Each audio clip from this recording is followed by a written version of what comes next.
It's the end of the road for the Phillies this season, the final road game of 2015 and the final game of a three-game series versus the Washington Nationals. Philadelphia and Washington at Nationals Park.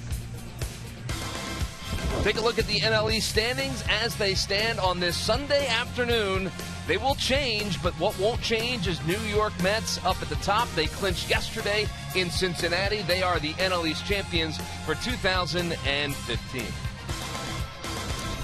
Hi, everyone, and welcome to Phillies Baseball alongside Ben Davis. I'm Greg Murphy in for Tom McCarthy this afternoon, and Game 3 of this weekend series versus the Washington Nationals, the final road game of the season for the Phillies 2015. Should be a pretty good pitching matchup. Aaron Harang will take the hill for the Phillies. He seemed to have turned a corner the last time out, and he will oppose the left-hander Gio Gonzalez. He trusted his fastball in the last outing against the Fish, and that's what I expect him to do today. Working ahead in counts, really kept the pitch count down. And that's something he struggled with pretty much the entire second half of the season, but his last outing was phenomenal.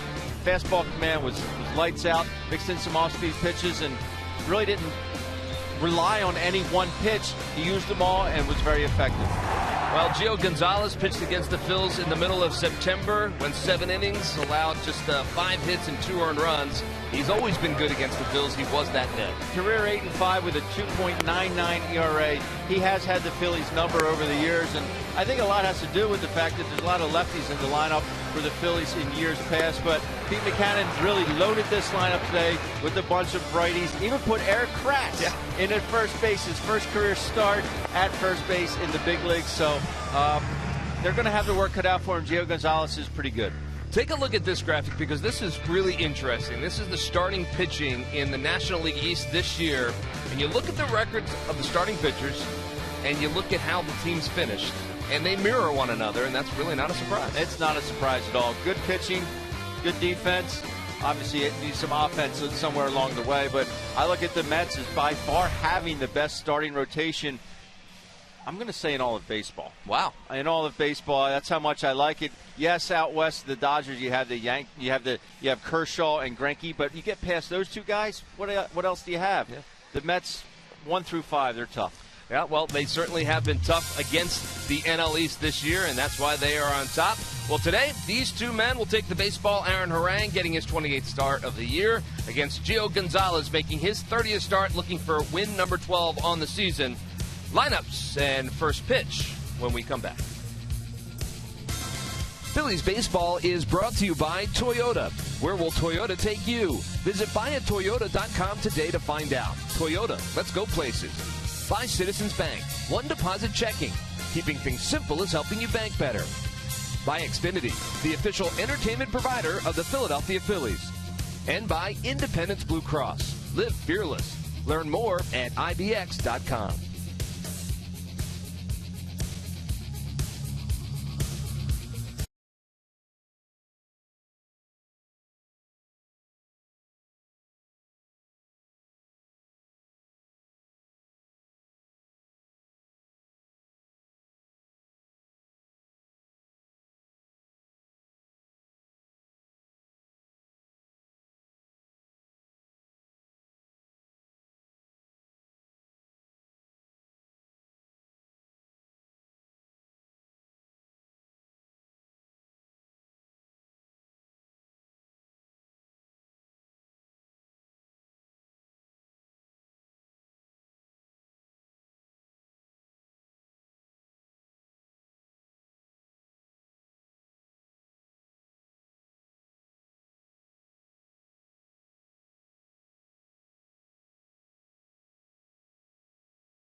here's the starting lineup brought to you by Xfinity, the official entertainment provider of the Philadelphia Phillies. It'll be Galvis leading off, followed by Blanco, Altherr, Ruff, and Francoeur. Eric Kratz getting to start at first base. Then it'll be Cody Asche as Freddie Galvis first pitch swinging and throws his bat into the dugout. He'll need a new piece of lumber. It'll be Asche, then Rupp, and Harang. That's your Phillies starting lineup as we are underway. Baseball here in the nation's capital. And the first pitch to Freddie Galvis was indeed a strike as he lost the handle on his bat. Into the crowd it went. So 0-1 now to Freddie Galvis. Gio's already entertained. It's a heck of a way to start. Well, he swung at the first pitch the last, I believe, 4 ball games, maybe even 5. Gonzalez back in there, and that one is fouled back and out of play. So the ball goes into the crowd that time, a little more conventional. Here are Gio Gonzalez's numbers on the season, as I mentioned, making his 30th start of the season, 11-8 with an ERA of under 4, 3.94. Induces a lot of ground balls. That's what he's all about. Here's the 0-2 pitch. And foul back again. I cracked up today. I was talking with Freddie. He's sitting by the bat rack looking through all the look at the scouting report real quick for Gio Gonzalez. 91-94, 3-pitch pitcher. He's 8-5 of the career, 2.99 ERA, so he's done very well against the Phillies. Well, here's the 0-2 pitch to Freddie Gonzalez. Ground ball to second base. Over surrounded is Rendon. He tosses over to Robinson at first, so that's the first out of the ball game. 4-3 goes to the putout, and Freddie Galvis is retired. But he's staying around the bat rack or his bag of bats, and I said, "So you got any good ones in there?" And he looked at me and he kind of smiled and winked. He goes, "They're all no bueno." Well, I got a kick out of that. Well, one of the no bueno bats ended up in the crowd, so he doesn't have to worry about that one anymore. It's a ground out to start off game 3. Phillies and Nationals. Gonzalez has his sign. Andres Blanco steps in. And first pitch is on the outside corner for a strike. It's 0-1. Blanco batting .333 versus left-handed pitchers this year. 281 overall, 5 home runs, 20 RBIs. And that one is grounded back just out of the reach of Gonzalez. Up with it is Ian Desmond, though, and he throws it across the diamond for out number 2. Well, with 2 outs here in the top of the first, it's time for our Nissan keys to the game. Well, Gio Gonzalez on the bump tonight for the Nationals, or this afternoon, I should say. Get Gio out of your kitchen, and you have to make sure you lay off the hook in the dirt. His fastball, he will like to run it in on righties. You have to get him out of there, then he'll start to live a little bit more outside. And don't let Harper beat you. With Jason Worth not in the lineup today, it's not as, I think, power-packed lineup, so don't let Harper beat you. All right, well, Aaron Altherr will be the batter, batting third this afternoon. He batted second last night. Took an 0-4. There you see his numbers, 245, 5 home runs, 16 RBIs. 2 of those home runs came in game 1 of this series. And that one sails outside for a ball. It is 2-0 to Aaron Altherr.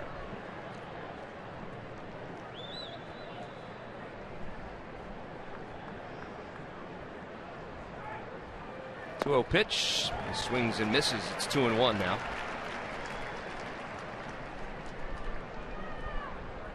Altherr had that historic night in game number 1 with the inside the park grand slam. He also added a solo shot. He swings through that one. 11 total bases in game 1 of this series. Well, today's Lucky McDonald's Phillies home run jackpot contestant is Ezel Jackson Jr. from Burlington, New Jersey. If the Phillies hit a home run in the game, well, Ezel will win $200. Good luck, Ezel. Count is now full, 3-2 to Aaron Altherr. Here's the 3-2 pitch. Over for a call, third strike, and I think Altherr knew it. So a strikeout for Gio Gonzalez to end the top of the first. Phillies go down 1-2-3, no runs, no hits, no errors, and nobody left. We'll head to the bottom of the first, no score.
No scores. The Nationals get their first opportunity to bat. Here is Matt Williams' starting lineup today. It's brought to you by Xfinity, the official entertainment provider of the Philadelphia Phillies. Michael Teller will lead off. He'll play center field, followed by Anthony Rendon and Bryce Harper. Escobar will play third and bat cleanup, followed by Robinson, Desmond. Matt Dendecker starts in left. Jose Lobaton gets the start at catcher. Of course, Gio Gonzalez on the hill.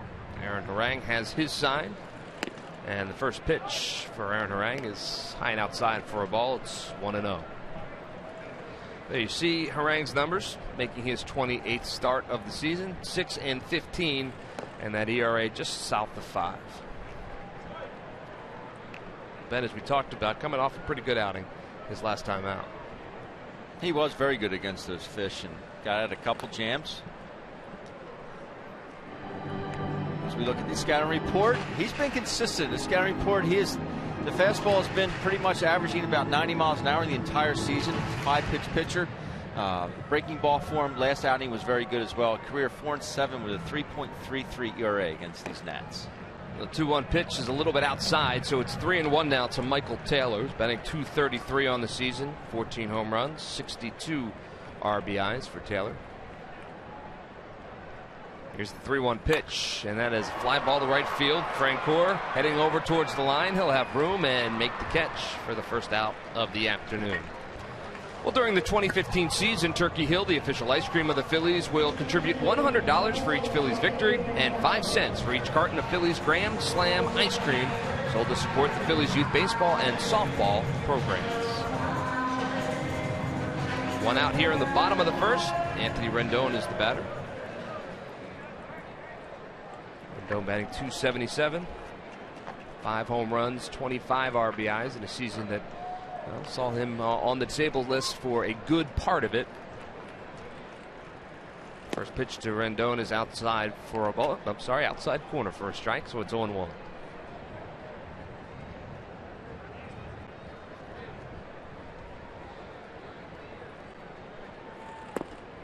That one sails outside. 1-1 now to Anthony Rendon.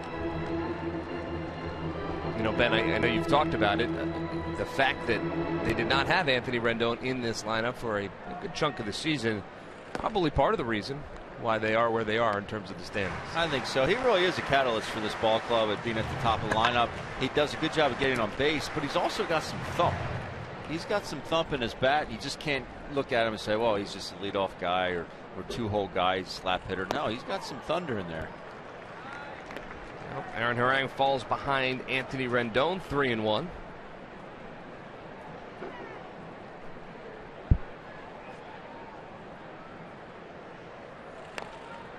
Fouls that one off the handle, and it's 3-2 now to Rendon.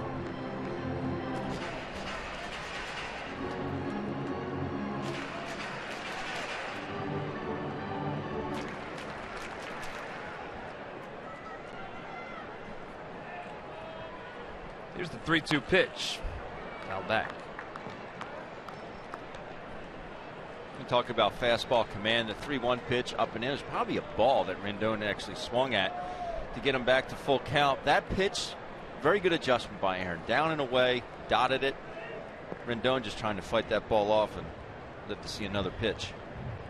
Here's that pitch. The 3-2 pitch is outside for a ball, so he walks him. And that's the first base runner in the ball game. And that'll bring up Bryce Harper, who, when given a second chance last night, he was the hero. You get a hanging breaking ball from Colt Murray and rifled it down the right field line. Scoring Rendon for the game winner in the 12th inning. What we did not see right before that was Darren Ruff trying to make a play in foul territory. Would have been a good catch, reaching into the Nationals dugout, but the ball hits off the heel of his glove. He's unable to make that catch. The very next pitch, Bryce Harper delivers the game-winning hit. So, second chances for a guy like Bryce Harper, and you're often going to pay. So Rendon leads off first, and Harper swings through that first pitch. It's 0-1 now to Bryce Harper. There are the numbers: 339, 41 home runs, 96 RBIs. MVP caliber season. So Eric Kratz over there at first base for the first time in his major league career, holding the runner on as that one's fouled off. So it's 0-2 now to Bryce Harper. No offense to all the first basemen out there, but if you can catch, you can play first base. Said Ben Davis. Just trying to clarify for the folks at home. No, because if you're a catcher, most of the time you have good hands. I mean, unless you're just a thunder bat and they have no other place to put you, but you're going to have soft hands, and that's what you need at first base. Here's the 0-2 pitch, fouled back. What about footwork? I mean, that's footwork. Yeah, around the bag. I mean, sometimes you have to be a little agile behind home plate, just like at first base. There's footwork involved, clearing throwing lanes for yourself. Obviously, Crassy's got a very strong arm, so that's not going to be a factor. Ranga's ahead of Bryce Harper 0-2, and that's a ground ball. That could be 2. Over to Galvis at short, and over to first. Eric Kratz involved in his first 4-6-3 double play, and well, that'll help out your pitcher every day of the week. So just 3 batters in the bottom of the first. We'll head to the top of the second. No score.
Thursday, all 3 games will be 7:05. Fresh off their clinching of the NL East.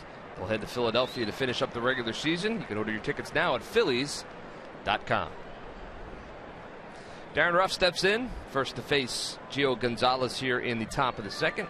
And that pitch to him is outside, so the count is even 1-1 now to Darren Ruff.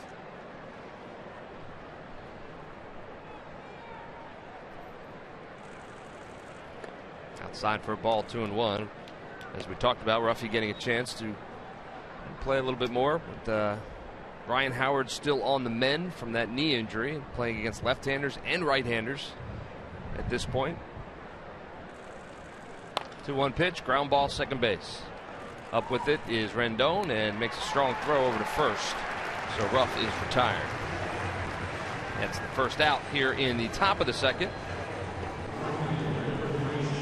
And that'll bring up Jeff Francoeur, and it's like Gio Gonzalez doing some artwork out there on the mound. What's that all about? Well, it's making a straight line, making sure he doesn't. Now, he crossfires a little bit, so he wants to make sure that he is not. He starts on the right side of the rubber, facing home plate, but he lands right and ends up landing right on that line.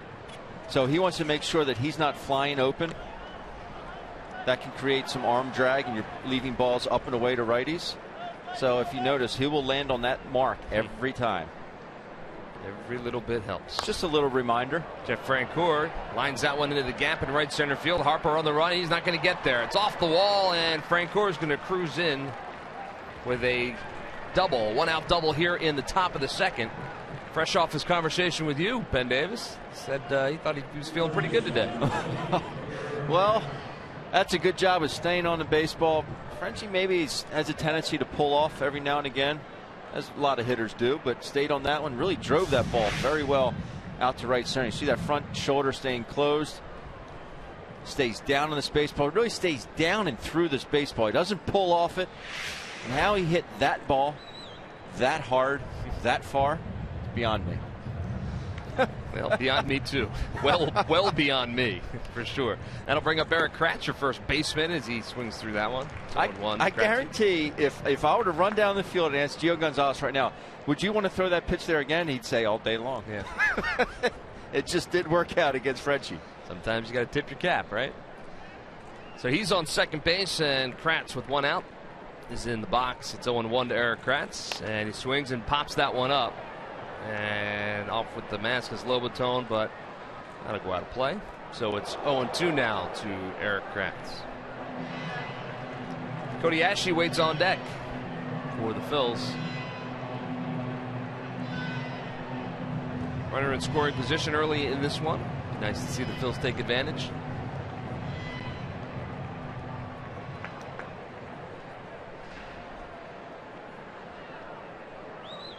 One day I got to start against Randy Johnson at first base.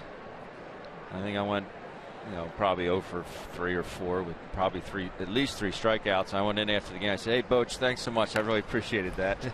Thanks for the opportunity, Skip. He got a kick out of it. I said, "Boach, I don't know about you, but I really enjoyed my afternoon."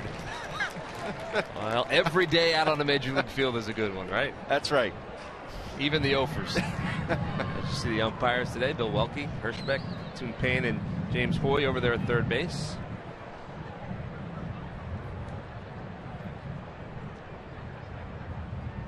Here's the 0-2 pitch to Kratz. Inside for a ball. It's 1-2. Nice job of laying off that pitch, and that's the one I'm talking about. He makes a living with that breaking ball, and it's a tight curveball. A lot of lefties these days choose to go to the slider. A little bit more control of that slider, more of a cut fastball, but Gio has always kept that breaking ball, the big curveball, and he's had success with it. Well, here's the 1-2 pitch to Kratz, and that one's in the dirt. It's 2-2. Frank Gore stays where he is.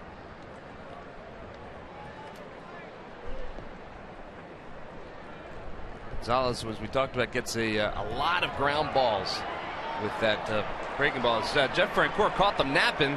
Was time called? I think they're going to say timeout was called. Francoeur took off to third base. You can't do that, Frenchie. Gio, he's enjoying it. Frenchie's enjoying it. See, that's why we play this game, because it's fun. Kids, remember that. If you're not having fun playing it, don't play it. You got to have fun. That is the truth. Well, Frenchie has fun, that we know, and yes. I know Gonzalez does too. He's a guy that everybody enjoys being around in that Nationals clubhouse. Count is even 2-2 now to Eric Kratz. Francoeur leads off second. Here's the 2-2 pitch. And it's popped up in the infield. Rendon settles underneath of it and makes the catch. Second out of the inning. So here's what was happening. The home plate umpire Welke and Lobaton were talking, exchanging baseballs. Watch the second base umpire. He had already put his hands up, but there goes Frenchie. No one covering third. Poor guy. He's a 31-year-old trapped in an 8-year-old's body. That's good stuff, indeed. So he is still over there at second, and that'll bring up Cody Ashley. And Ashley takes that first pitch from Gonzalez outside for a ball. It's 1-0.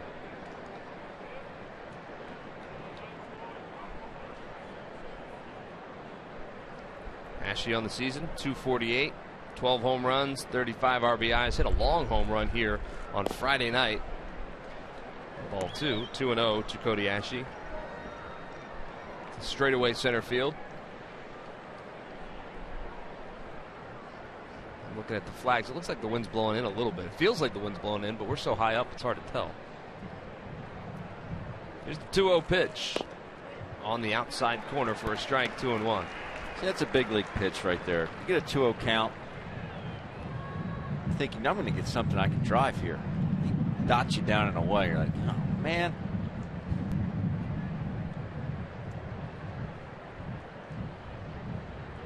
the stretch. The 2-1 pitch. And a little bit low. 3-1 now to Cody Ashe as Cameron Rupp waits on deck.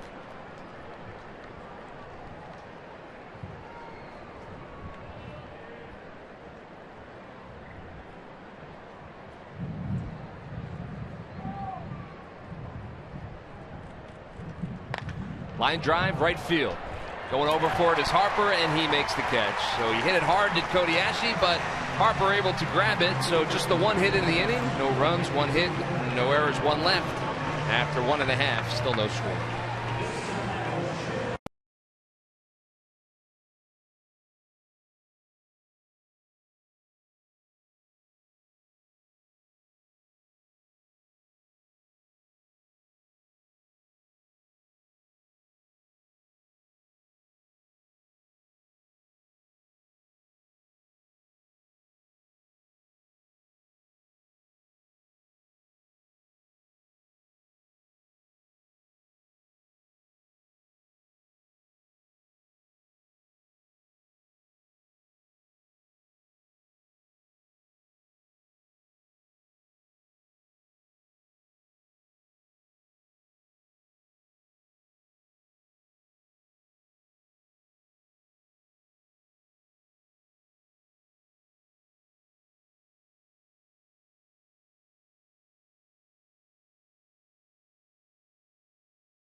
That you can trust. That's Jim Salisbury. He'll have the most accurate reports. Experience counts. Follows Phillies insider Jim Salisbury, the best source for 24/7 Phillies coverage, only on Comcast Sportsnet. Jim down here in D.C., of course, covering the final road game of the season. It's hard to believe. I swear, it feels like spring training.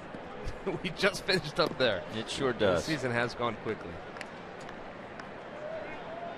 I tell my wife that at home with 4 kids. I don't think it's gone by as quickly for her. Probably not as quick for Meg, no.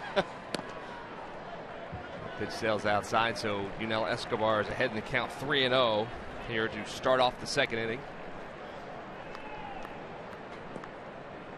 3-0 pitch. It's over for a strike. It's 3-1. Now, we talked about his fastball usage last game against the Marlins, and it was up about 17% from his percentage throughout the course of the year as he lines out to Andres Blanco. So he's up to, last outing it was 78.4% fastball usage. Yes, indeed. All right, that'll bring up Clint Robinson, the first baseman for the Nationals. And Leslie, as we mentioned, a new first baseman for the Phillies this afternoon. Brand new. Yeah, he's actually only ever played a handful of games at first base in the minor leagues. When he was growing up, he played short and third. So this is truly fresh for him. And, you know, he's comfortable over there, comfortable with it. He's been taking some grounders. So he knew this was coming. He didn't just walk in today and see a 3 next to his name in the lineup. But I was looking forward to it because a guy like Kratz wants to be able to make himself a versatile player, and this gives them another option for him if they ever need to turn to him. And I talked to Frank Hoare, and he informed Kratz that he will be paying close attention and backing him up today, too. He might need a little extra help. French is always good for that. You know, I think he looks comfortable down there, you know, in the few early plays that we've seen Eric Kratz involved in. It'll be fun to see.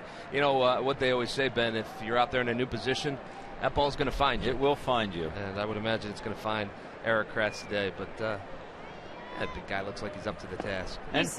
Go ahead, Les. He said you never know, he might get his first stolen base today too. He sounds like he's a bit on a mission to check off the bucket list, the baseball bucket list today. Baseball bucket list. I love it. All right. Thank you, Leslie. That one sails outside. It's 2-1. Don't be surprised too if he gets a tweener, an in-between hop down to first base. I wouldn't be surprised to watch him go to 2 knees and block it. I'm serious. Oh, come on. I'm serious. Block it with the chest protector? Well, I mean, not that Kratzy needs one, but I would not be surprised. Well, that remains to be seen. We'll see. There you see the numbers on Eric Kratz, the vitals, of course, from Telford, Pennsylvania, Christopher Dock High School, just outside of Philadelphia. That one is lined into the gap in right center field, going back on it and turning his head, and that one is way gone. Ian Desmond, opposite field, right center field, and he puts the Nationals on the board first. It's 1-0 Washington. Man, oh man, that hit the facing on the second deck. It's about as hard as you're ever going to see somebody hit a baseball. That was a rocket. It wasn't a question of if it was going to get out. This is exactly what deck is it going to land in, and this ball is hurt.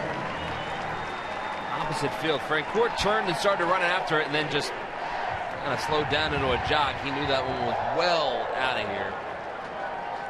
Right off the facing. And that'll bring up Dendecker. He also hits that one deep to right center field. Going back on it is Altair, and that one is gone.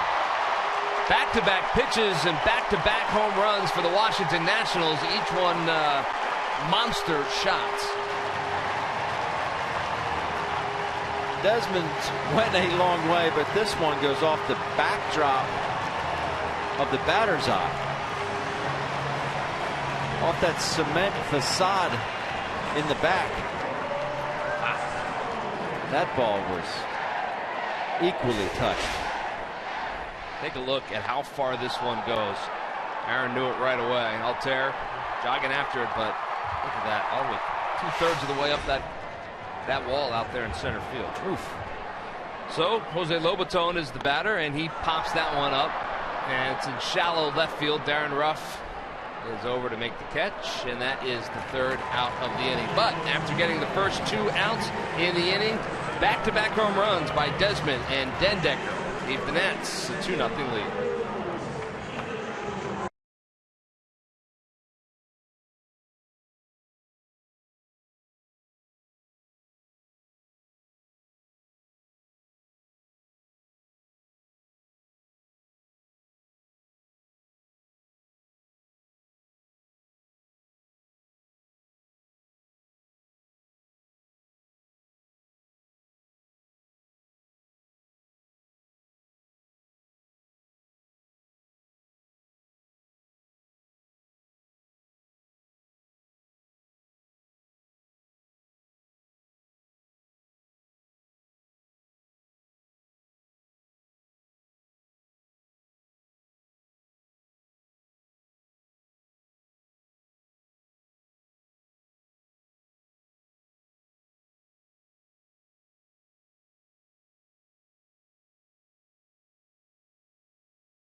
It's getting down, so that means it is time for the Jeep Stump the Fans trivia question.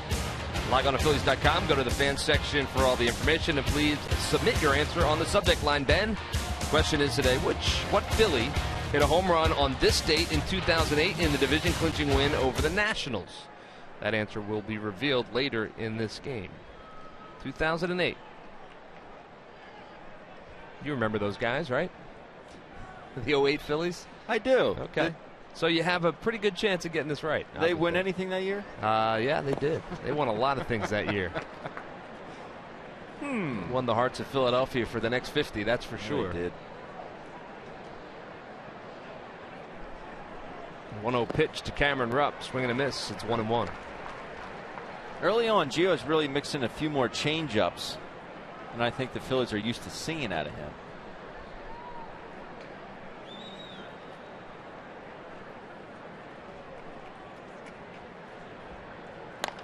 1-1 pitch, line drive, right field. Harper is there. He makes the catch and the tag, it looked like.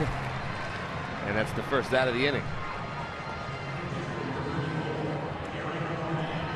So that'll bring up Aaron Harang. And he won 59 on the season.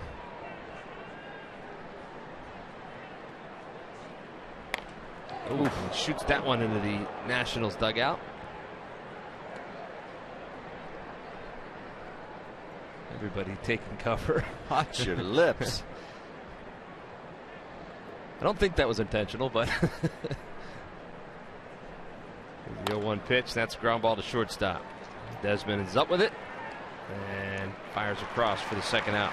6-3 goes to put out.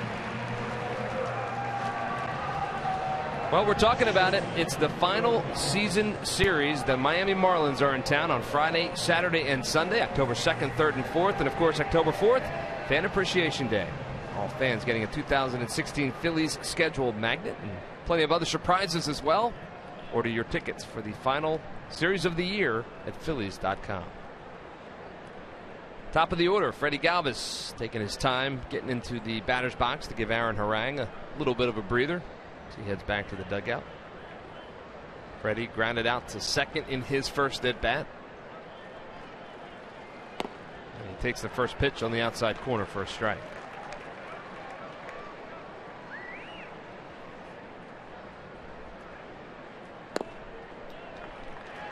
Quickly 0-2 to Freddie Galvis. Tough pitch there. That probably could go either way. I think Freddie thought it was down a bit. That one's outside for a ball. It's 1-2. Freddie getting a real look at the leadoff spot over the last, about 2 weeks. Pete Buchanan inserted him into that leadoff spot. Started a little bit slow. I think he's still trying to feel his way into that spot. Trying to figure out exactly what it is he needs to be doing up there. Here's the 2-2 pitch. Outside for a ball. It's 3-2.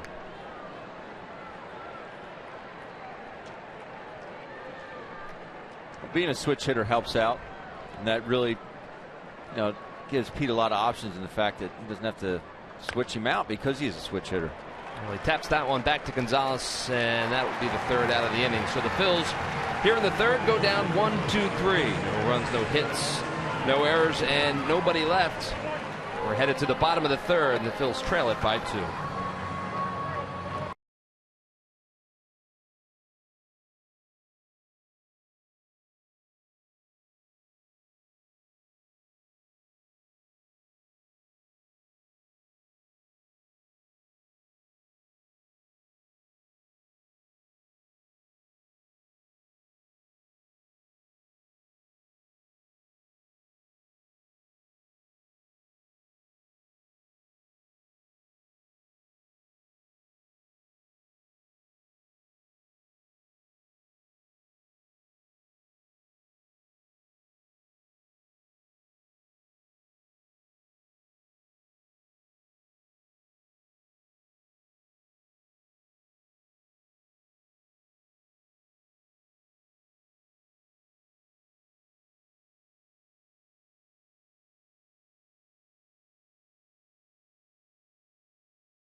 By McDonald's. Double 11 at McDonald's with a double cheeseburger and small fry, just $2.50. McDonald's, I'm loving it. And by Nissan. Choose Nissan today for great offers on our most exciting lineup ever. Shop Nissan.com. So we head to the bottom of the third. Nationals with a 2-run lead, giving that guy, Gio Gonzalez, a chance to front run a little bit. He's the first to face Aaron Harang here in the bottom of the third. First pitch from Harang is outside for a ball. It's 1-0.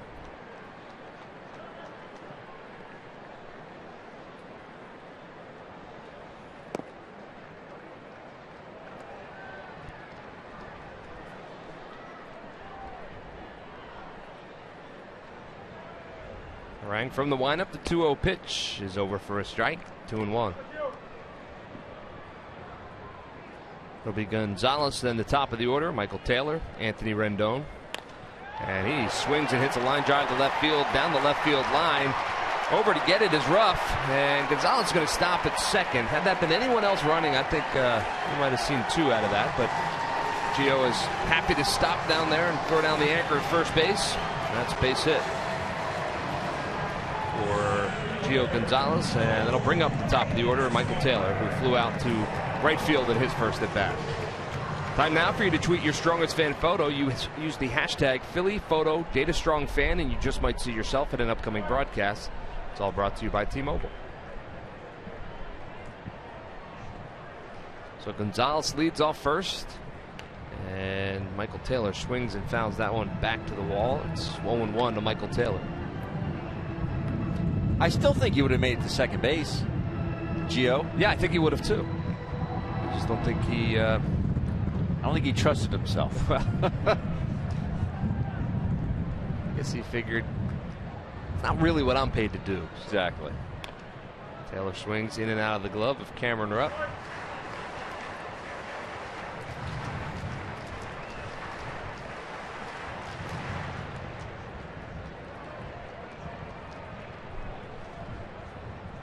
Harang from the stretch. The 0-2 pitch is inside for a ball. It's 1-2.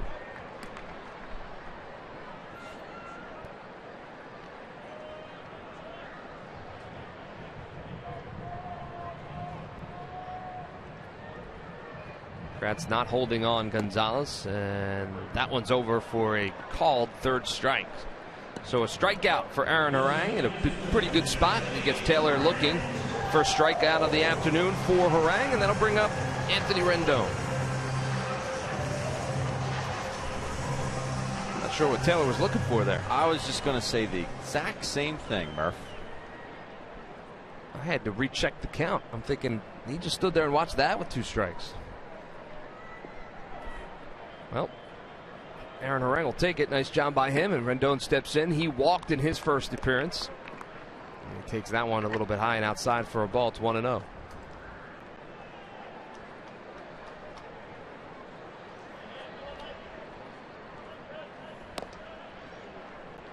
Outside for a ball. It's 2-0 now to Anthony Rendon.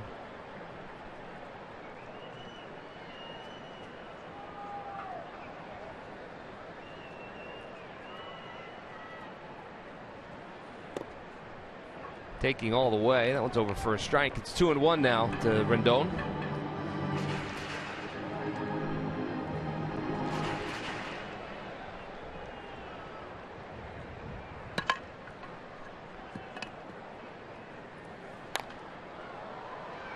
Fouled out of play. 2-2 down to Rendon with Bryce Harper waiting on deck.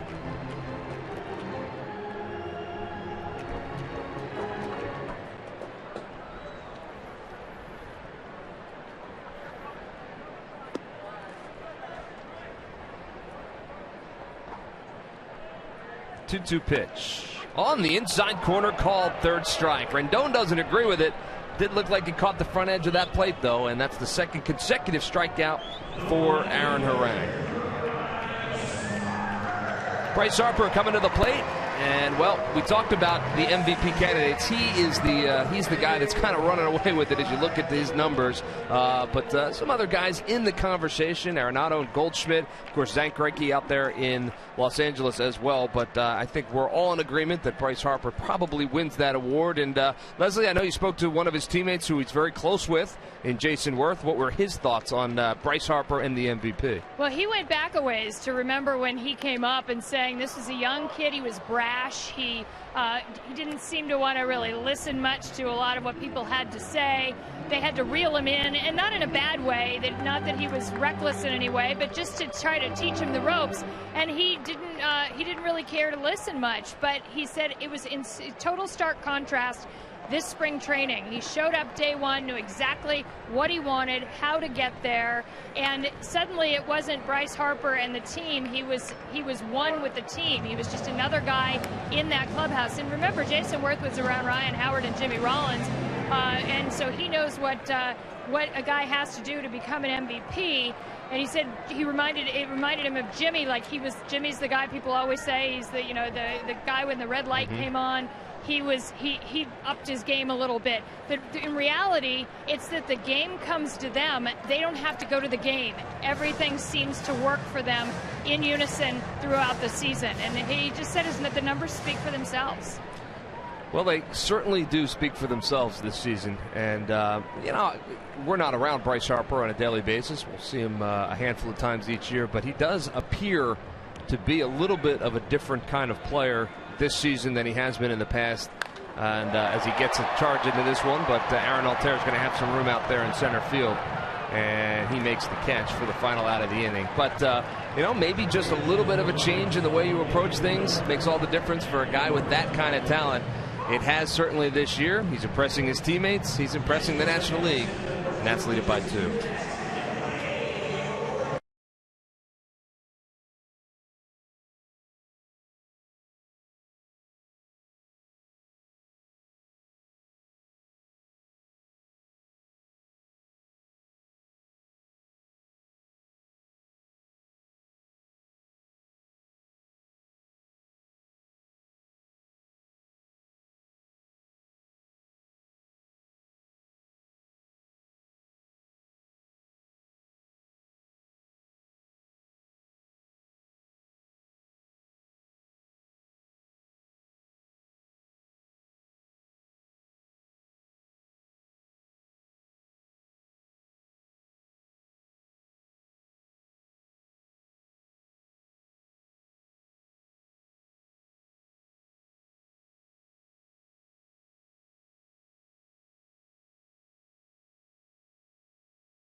Coffee K-Cup Pods. Great tasting coffee at amazing low prices, delivered free the very same day when you order by 11:30.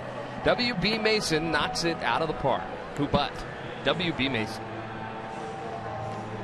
We needed a couple K-Cup Pods last night. Ben, I know you did. I had a cup. As we headed to the 12th inning here at Nationals Park.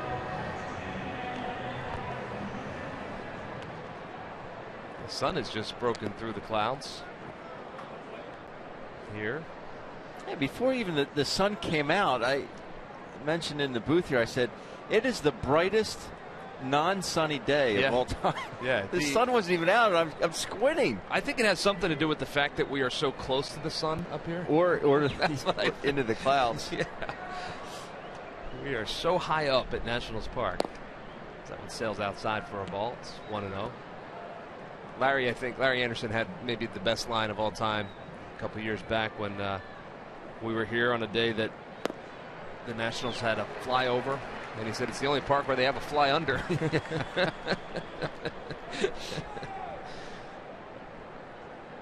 Oh, this is my first trip in. And your final game of the season. That's right. 1-1 pitch is outside the Blanco. It's 2-1. Final day of Two Mixed with Mikes. That's right. When's that sponsorship money coming in? I don't know. It's. I don't think we should hold our breath, Murph. Probably not. Blanco fouls that one back. It's 2-2. You wore a tie for the occasion. I did. It's to commemorate. My green tie. Shamrock tie. Shamrocks on it. I wore a green tie too, but no shamrocks. Here's the 2-2 pitch. Check swing on the outside corner. Called third strike. He didn't swing at it, but it was a strike nonetheless. Michael will have a conversation with Bill Welke behind the plate and head on back to the dugout. So that's the first out of the inning. What do you think, Ben? Strike or not a strike? Well, I was watching it live. I wasn't watching the monitor, but yeah, that's a strike. Yeah. Sorry, Andres. That is a nasty breaking ball out of the hand of Gio Gonzalez. That'll bring up Aaron Altair. Yeah, backdoor breaking ball.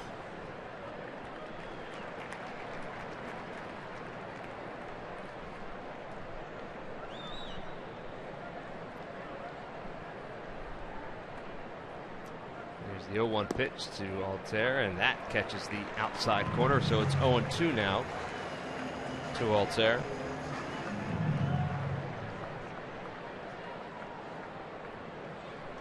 Here's the 0-2 pitch. Outside for a ball. It's 1-2. Last 4 pitches. Yeah. Have all been hooks. Here's the 1-2 pitch. It's in the dirt. It's 2-2 now. Altair's having a pretty good road trip. He's 7 for 26. He has the 2 home runs, 5 RBIs in 7 games for Altair. 5 for 16. So far here at Nationals Park, and that's on the outside corner, called third strike. He did it again, catches that with the breaking ball. Altair really couldn't find himself a way to pull the trigger on that, and he's a strikeout victim. Second straight strikeout for Gio Gonzalez, and that'll bring up Darren Ruff. Thought that was a strike as well. Get another look at it in slow-mo. Take a look. It's another backdoor breaking ball. Yeah, I guess they're catch. It's hard to tell from that because the angle is just a little bit off, but it looks like it is catching the corner of the plate. So 1-0 to Darren Ruff, and he takes that one for a strike. It's 1-1. 3 strikeouts for Gonzalez so far.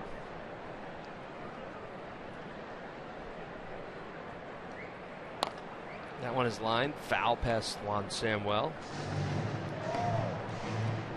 So it's 1-2 to Darren Ruff.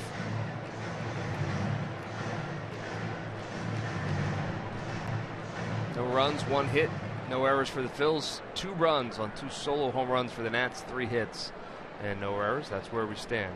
Here's the pitch, line drive, hard hit to third base, but Escobar's up with it and goes across the diamond for the 3rd out here in the 4th. So once again, the Phils go 1-2-3, and we'll head to the bottom of the 4th. Phils trail by 2.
Where health is all we do. Call 1-800-JEFF-NOW or visit jefferson.edu. By the Quality Plus Sports Stores. Go further. And by the Pennsylvania Lottery. Benefits older Pennsylvanians every day. Oh, second to last President's Race of the year, Ben. Who'd you have in this one?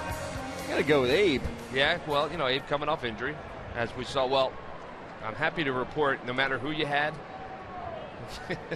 you won. Vegas does not like that.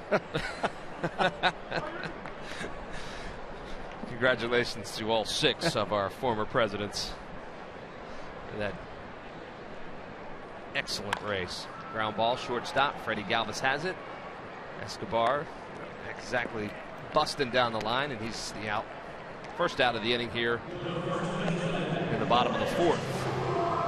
That'll bring up Clint Robinson. He flew out to center field in his first at bat.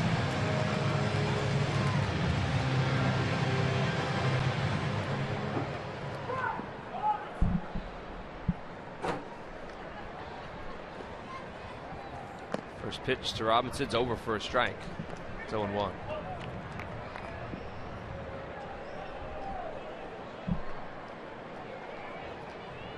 Here's the 0-1 pitch, outside for a ball.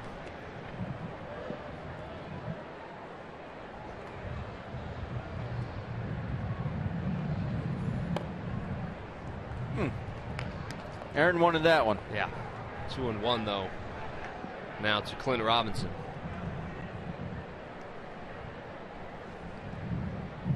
Here's the 2-1 pitch. Swinging, popped it up.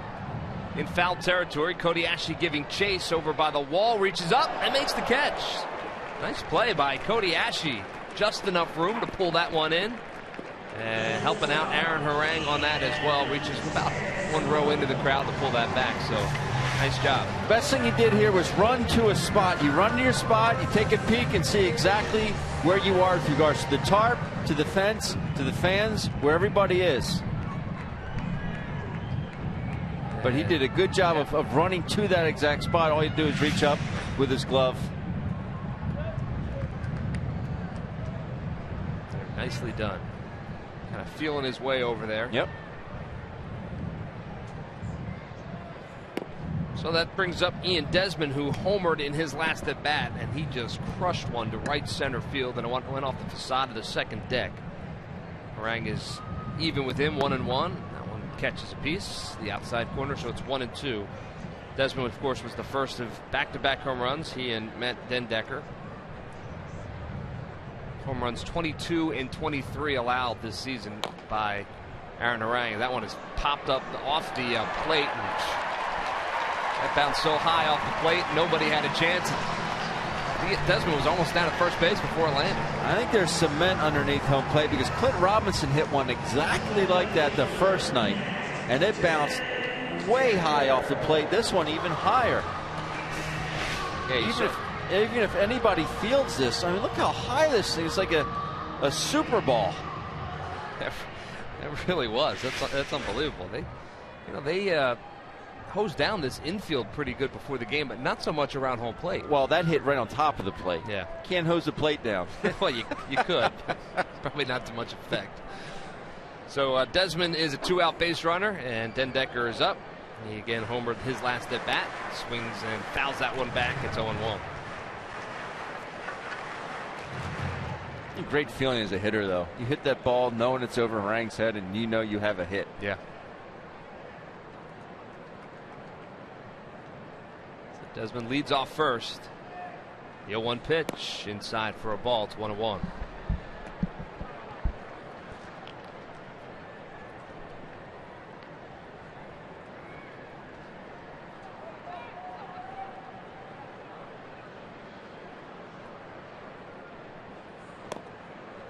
Swings through that. It's 1-2 now to Matt Dendecker. 2 outs here in the 4th.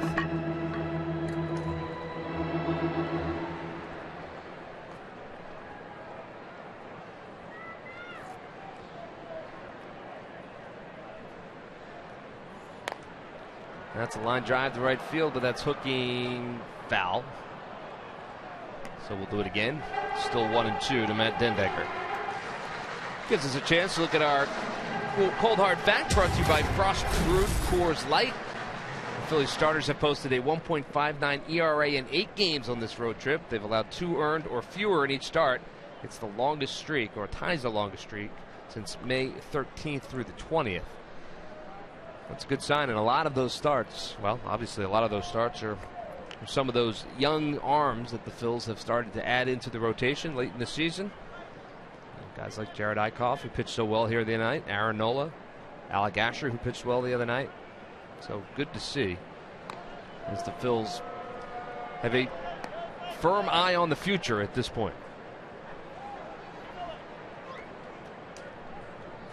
That's pretty much how this team was built, in the mid-2000s.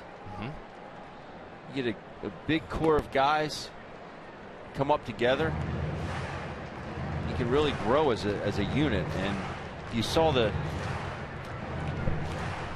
success that they had over that span. Aaron Nola, Jared Eichhoff, Alec Asher, these guys can really build together. 5 innings pitched. Yeah, and don't forget, if you're looking for the positives, which Phillies fans are at this point in the season, that Reading team had a couple of, the team that was 1 game away from winning an Eastern League championship. They have a lot of guys on that team that folks believe at some point next season or the year following will be up here and helping at the major league level as well. So that is fun to see, as that one is lined over the head of Freddie Galvis. Darren Ruff is able to cut it off, but Desmond, running with 2 outs, is able to go to third on that. So now runners on first and third as Ian Desmond and Matt Dendecker continue to give Aaron Harang fits. And that'll bring up Jose Lobaton with runners on the corners. When you look at those numbers that we just saw on the screen there, 5 innings over his last 2 starts against Washington only. So he had the game on September 14th, and he pitched yesterday. The game on the 14th, he gave up 6 earned runs. What does he learn from that? Well, he learned an awful lot. Goes back to those 5 innings yesterday, 0 earned runs. Yeah. And obviously could have pitched long deeper in that ball game if we weren't at this part of the season. So that means that he's learning. Anytime young guys can learn like that, you're going to have success. Maybe you don't have your best stuff on a given day, and he's learned early this year. I remember once starting in San Diego, he didn't have his best stuff, but he pitched through that. Yeah, he battled. He's done that a couple of times this year. I thought where, he didn't have that pinpoint control that he really relies on, but he was good enough, and he was able to throw enough good pitches to get himself through a ball game, and that is such a great sign to see for these young pitchers. Aaron Harang has done it for many, many years, and that one sailed a little bit outside, 2-0. Got the first 2 guys out in this inning, but back-to-back singles, and he has runners on the corners with 2 outs. Jose Lobaton is at the plate, and he is behind 2-0 to Lobaton.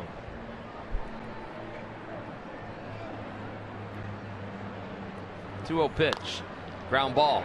Second base. Blanco to his right. Jumps and throws and makes a strong throw over to Eric Kratz for the final out of the inning. So a nice defensive play from Andres Blanco, going hard to his right and turning and throwing for the final out here in the 4th. Always nice to have some good defense behind you when you're on the mound. And Aaron Harang got it. 4th.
Stump the Fans trivia question answered. The question was, what Philly hit a home run on this date in 2008 in the division-clinching win over the Nationals? Ben, I ask you. I almost threw my neck out trying to give you a hint in the break. And yet you don't know. 2008. Frenchie turns on that and hits that one foul. 0-1. I'm going to say Chase Utley. Chase Utley is correct. Okay, so as the pitch comes into Frank Gore and is on the inside corner. I'm going to say Jason Worth. Oh, there you go. When I was like nudging my head towards the Nationals dugout, that didn't give you a clue? Jason Worth is the answer. Log back on to Phillies.com to find out if you're the winner of a Phillies prize pack. And that is a line shot past the shortstop, Ian Desmond, in for a base hit. So Jeff Francoeur is 2 for 2 on the afternoon. It's got to be the Sox. You think? It's got to be the Sox. Got the high Sox working today? I thought maybe it was the conversation he had with you. Believe me, it was absolutely nothing to do with me. Look at those pretty Reds. She just saying, I got to switch some things up. If we didn't have our superstitions, we'd have nothing in baseball. This is true. Eric Kratz is the batter. Because you know it's not me, the player. It's the uniform's fault. Absolutely. Kratz swings through that. It's 0-1 to him. He popped out to second base in his first at bat. So Frenchie's aboard with nobody out over there at first.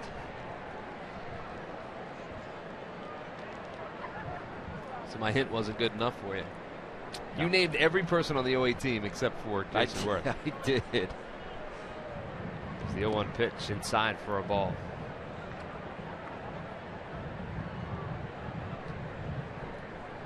Pedro Feliz, you threw out there? I did.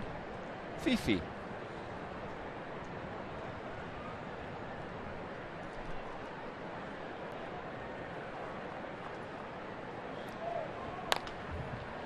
Popped up, out of play, so it's 1-2 to Eric Kratz.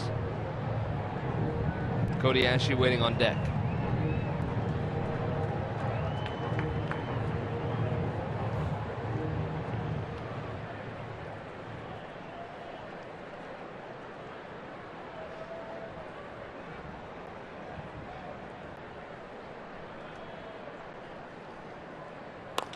Line drive into the hole between the third and shortstop, and that's a base hit for Eric Kratz. So back-to-back singles in the same spot in the infield for the Phillies. Have 2 runners on with nobody out here in the fifth. Well, the most popular way to follow the action of Phillies baseball is with MLB.com at Bat, the #1 app for live baseball. Enjoy live look-ins, highlights, replay reviews, scores, StatCast, live radio broadcasts, and more. Get the MLB.com at Bat app right now. Phils have something cooking here in the 5th inning. Francoeur singled, then Eric Kratz right behind him singled. That brings up Cody Ashley. He lined out to Bryce Harper in right field in his first at bat. Runners lead off. First pitch to Ashley is down for a ball. It's 1-0. And on that line out, when he hit the ball, I'm thinking, oh, double. Yeah. And then next thing I know, I look up, Bryce Harper had him positioned perfectly. I said, that ain't right. He did hit it hard. 1-0 pitch is on the outside corner. Wow. There's not much Cody Ashley can do with that pitch.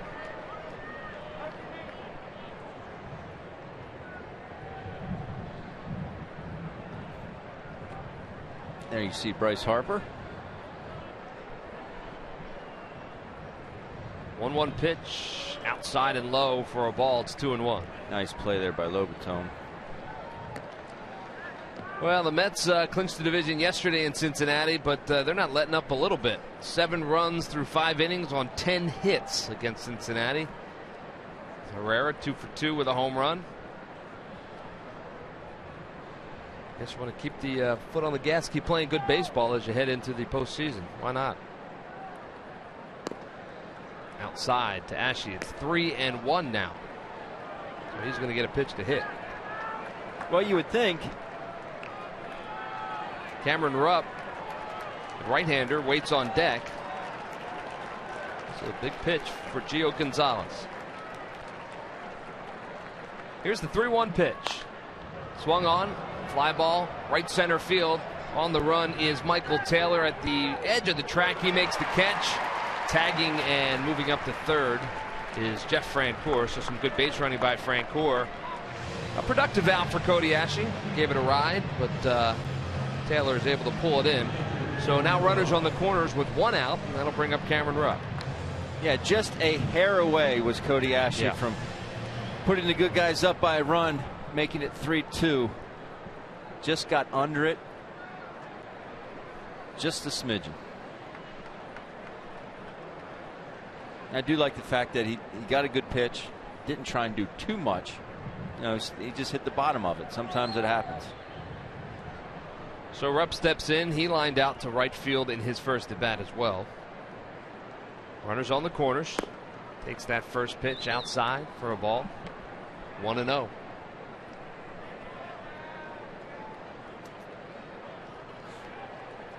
I'd like to see Cameron at least send one into the outfield. Allow Francoeur to tag up the score. It's low for a ball. It's 2-0. Aaron Harang is on deck for the Phillies, and then the top of the order.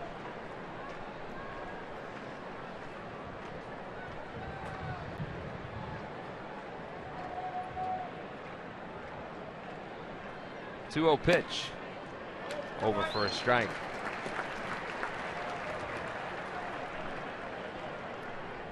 Cam's got to be looking to drive the pitch there. 2-0.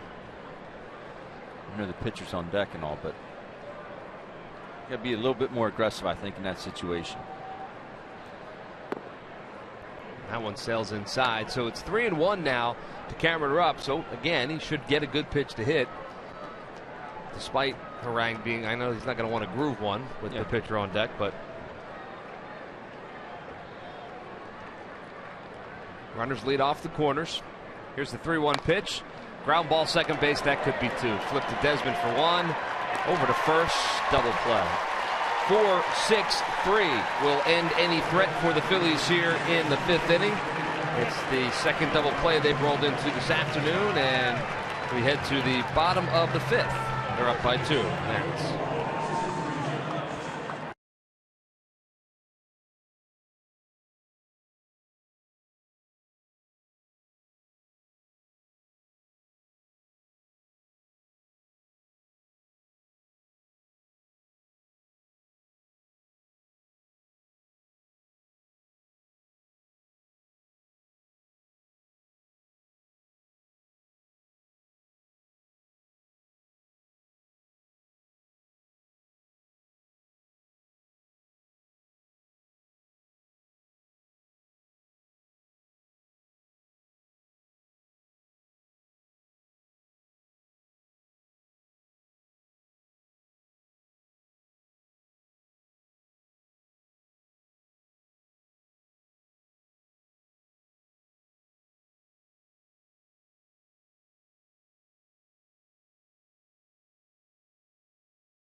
Brought to you by Citizens Bank. Citizens Bank's Champions in Action is a unique program that rewards small organizations that create big changes in the community. To learn more, visit citizensbank.com/community. At Citizens Bank, we want to help you bank better, so the next time you have a question about money, don't keep it to yourself. Ask a citizen. Bottom of the 5th we go. Nationals with a 2-0 lead over the Phils. And Gio Gonzalez will lead it off out of the 9 spot, followed by the top of the order for the Nats. 2 solo home runs is the difference in this one for the Nats. Ian Desmond and Matt Dendecker went back-to-back in the 2nd inning off of Aaron Harang. That's where we stand. That first pitch by Gonzalez just pops straight up Off with the Masses camera up, coming back up against the fence, and he's able to make the play. So 1 pitch, 1 out here in the 5th inning. Useful. And it is. Gonzalez had singled in his first at bat, which is not something you ever want to see. So that'll bring up the top of the order. Michael Taylor, he's 0 for 2 this afternoon. Struck out in his last at bat. Fly out as well.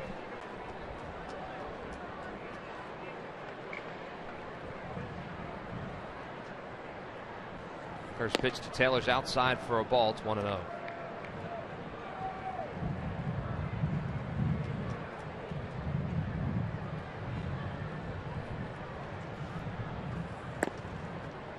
On the outside corner. 1-1 now to Michael Taylor. You know, I assume he did, Eric Kratz, take ground balls over at first base. I don't remember, because I watched pretty much all of batting practice. I didn't see. Did you notice him out there at all? Well, I didn't notice him today, but I think in Leslie's report, she was saying that over the course of the last couple of weeks, he has done that. And I have seen him during BP, over there at first base, on occasion. Not necessarily taking ground balls, but certainly taking throws. So, right. I'm sure if the Phils had this, in the back of their head, he obviously had to have been out there, but I just don't recall seeing him. You know me, Murph, I like to watch my BP. Murph, they did discuss it with him, so as you were just saying, he took some ground balls over there, and they had talked about it with him, so it wasn't a big surprise for him.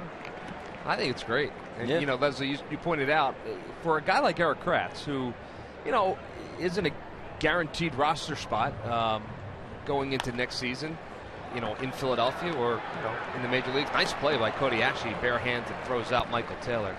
The more versatile you can be, and the more things that you can do for a ball club, on and off the field. Well, I mean, it's common sense. It just makes sense that you'll be a better fit. So, look at a guy like Jeff Francoeur and what he's been able to add to the Phillies' 25-man roster all season long. Came into spring training without a guaranteed spot, and worked his way on the team, and has really become such a valuable part of this roster. Go ahead, Les. Kratz said, I like to compete. I don't care where I am, because I know they're not throwing me in center field anytime soon. Well, I'd like to see that, too. As that one is fouled back by Anthony Rendon. It's 1-1. So in your big league career, Ben, you played, obviously you caught, and you played first base? Yes. Anywhere else? No, that was it. That was it. There's only so many ways you could utilize a speed like mine, Murph. Well, they didn't. That is so very true. The manager played it smart. He didn't want me, showing up any of the outfielders. Line drive, right field. Jeff Francoeur makes the catch. Nice catch by Jeff Francoeur. I have nothing to say about you and your speed. So why don't we just put a wrap on the 5th inning?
Are showing positive signs for the Phils' rotation in the future. Alec Asher, Aaron Nola, Adam Morgan. Morgan and Jared Eickhoff have all arrived on the big stage and have arrived ready to make a case for staying at the major league level. With bumps in the road and a learning curve for any young prospect, this quartet has made adjustments and found success against opposing lineups since their major league debuts. The future of the rotation is bright, and it's brought to you by Independence Blue Cross. Live fearless. Yeah, those young guys have been very good in the second part of the season. It's been fun to watch as Aaron Harang, first pitch swinging, and he returns the favor as he gets a base hit. Gio Gonzalez got a base hit off of him earlier in this game, so now Harang is a base runner. Nobody out here in the sixth. I thought it was interesting yesterday. Leslie talked to Aaron Nola about just about his season, the second half of the season, where he's been with the Phils, and asked about who he has conversed with in order to kind of try to figure some things out. As Freddie Galvis tries to lay that bump down, but he bunts it foul. And he pointed out guys like Aaron Nola and Cole Hamels when he was here, but also the other young guys. They can learn from one another. As you can see, he's sitting next to Eickhoff, and they sit right up there and they talk about the game, they watch the game, and it's all good signs. They feed off each other, and I think they have a friendly rivalry, because one does well one day, but you want to outdo your buddy. Yeah, that's the age-old game as Freddie Galvis pokes that one into right field for a base hit. Harang will move up to second. Nice piece of hitting by Freddie Galvis, sitting behind the runner there. And Phils again will have their first two base runners on with back-to-back base hits here in the sixth. And when you talk about some of the young guys on this team, you can't help but look towards the future, Leslie Goodell. And, with the right decision making, the future could be very bright for the Phils. Well, and the Phillies are moving in the right direction, and that's really what counts right now. But if you look at these two teams, it's really interesting. If you look at the money that's on the field, the team that makes up the Nationals right now have about a $50 million salary on any given night. And yesterday's starting lineup for the Phillies is making less than $5 million. And the bottom line is, when it comes down to it, you are both in the same spot. You're both eliminated. And that's really all that matters in the end. Get into that postseason and making a run at it, or being finished. And that's a big discrepancy in payroll for two teams that ended up in the same place. Yeah, it's true. And you have to get to the point. Max Scherzer, of course, a big money guy for the Nationals. And you have to make decisions, and you're going to have to pay guys if you're going to be in contention. And I think that the Phils, proven that they will pay guys. They had one of the highest payrolls in baseball just 2 years ago. But you have to spend that money wisely, and that's the hardest part. Putting together 25 guys, spending that money wisely, guys that kind of connect and can all kind of work together to get to that common goal. Ground ball, shortstop Desmond has no play anywhere. It went under the glove of Yunel Escobar. Desmond picked it up, couldn't get the guy at second, looked over at first. Blanco was busting it down the line. He was going to be safe at first as well. No one covering third.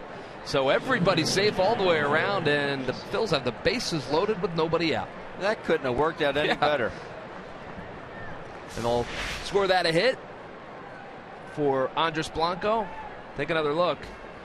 Escobar just not able to get his glove down to the ground because he got there. Just like his arm wasn't long enough. So it worked out. And, when Aaron Harang gets on first base, and no difference to him, but it kind of be a logjam out there on the bases. Aaron Altherr takes that pitch outside for a ball. It's 1-0. Yeah, station to station. Not that anybody was going to go more than a base on that play. It's going to take a few hits to score him. Yeah. Well, one hit here would score him for certain. Altherr swings through that. It's 1-1. So last night the Nationals had the bases loaded, nobody out, unable to score, as Aaron Nola was able to wiggle his way out of that jam. We'll see what Gio Gonzalez can do. The Phils trail at 2-0, hoping to chip away at that Nationals lead here in the sixth inning. And that one is over for a strike, and Aaron Altherr does not agree. He'll step out and take a breather.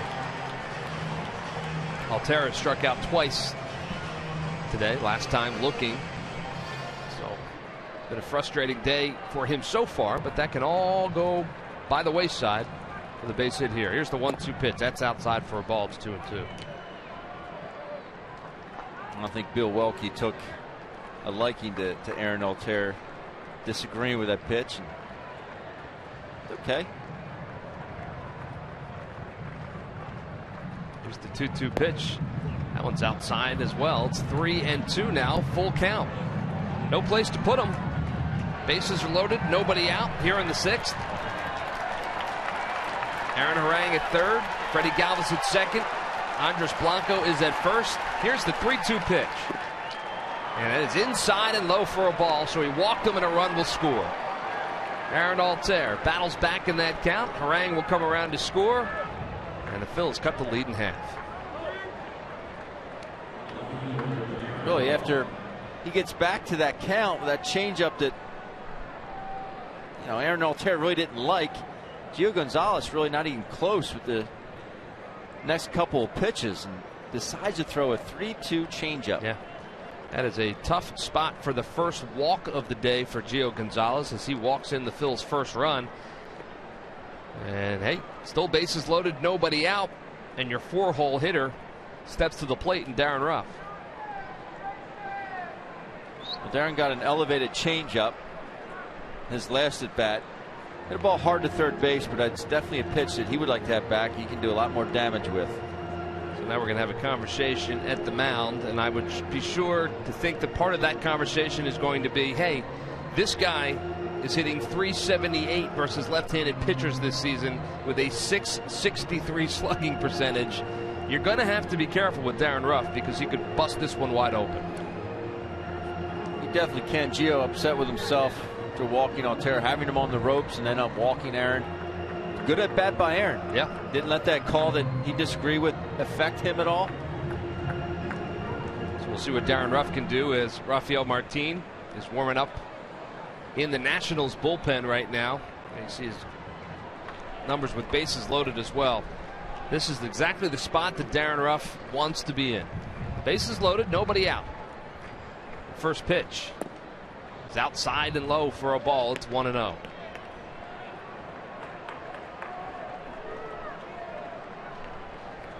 The Phils threatened last inning. Unfortunately, Cameron Rupp hit in that inning-ending double play. That's outside as well. It's 2-0 now to Darren Ruff. All of a sudden, Gio Gonzalez can't find the strike zone.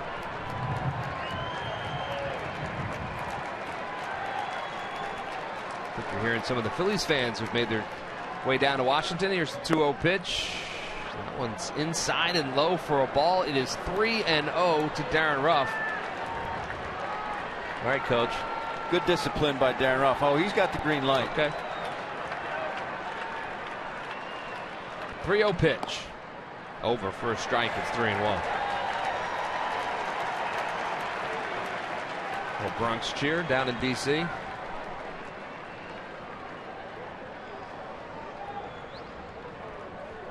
Now left-hander Grace joins Martin in the bullpen for the Nats.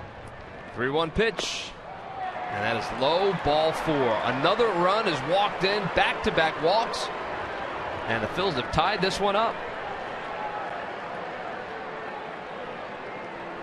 Well, they got 3 hits in the inning to load the bases, but then 2 walks to push them across. Makes it 2-2. And Matt Williams, well, he has seen enough. He is going to make a pitching change. He takes the ball from Gio Gonzalez. And we've got ourselves a brand new ball game. Phils have the bases loaded. Nobody out, and the new pitcher on his way in. We have a pitching change here at Nationals Park. We'll have all the details when we come back. Stay where you are.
Phillies high school night.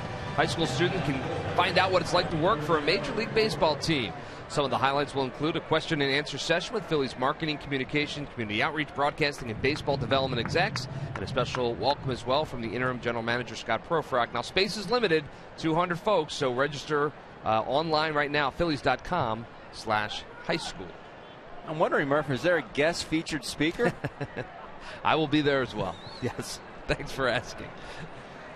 First pitch to Jeff Francoeur, and he's swinging and he pops it up. In foul territory, Escobar and Desmond giving chase, and Escobar makes the catch. So that is the first out of the inning.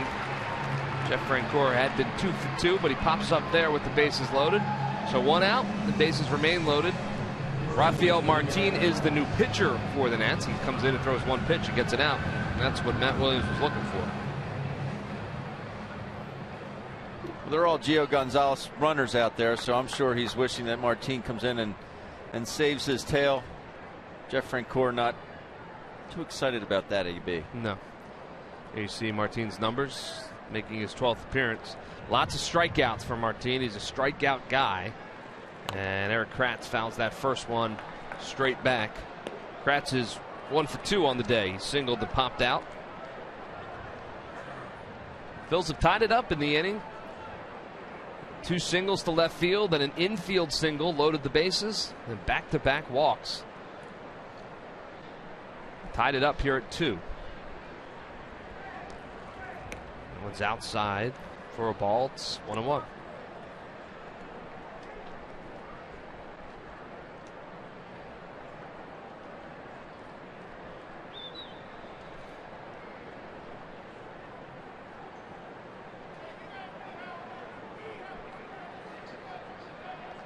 There's the 1-1 pitch.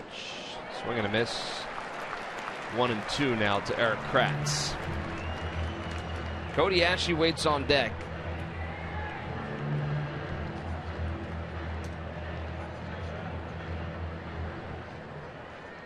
I believe Martin was the pitcher the other night Cody Ashley hit the home run off of. Yeah, I don't know that we'll see him stay in this game as he gets Kratz swinging through that one, and so 2 outs now here in the 6th. And yep, I didn't think so. So out comes Matt Williams. Later tonight on the Comcast Network, an exclusive inside look at the making of the long-awaited Joe Frazier statue. Follow sculptor Stephen Lane as he prepares to present to the world the statue of a boxing legend. Don't miss a left hook legacy tonight at 6 over on the Comcast Network. So Martin's afternoon is done. He came in and did exactly what Matt Williams needed him to do. He gets 2 guys out. Martin Grace is headed in with 2 outs here.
Book, the healthy recipes featuring 36 favorite tasty recipes from Phillies players and coaches. From our homes to yours, a collection of Phillies recipes All the proceeds, of course, benefit Phillies charities.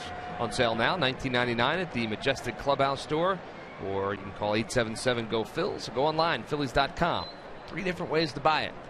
No excuses. Top of the 6th, 2 outs, bases loaded. We're all tied up at 2. Phil's hoping to do a little bit more damage in the 6th inning before it's all said and done. Matt Grace is the new pitcher for the Nationals, the left-hander, to face Cody Ashe. Ashe 0 for 2 on the afternoon. And the first pitch from Grace is over for a strike. Nice job by Martin coming in to do what he needed to do. You see Grace's numbers.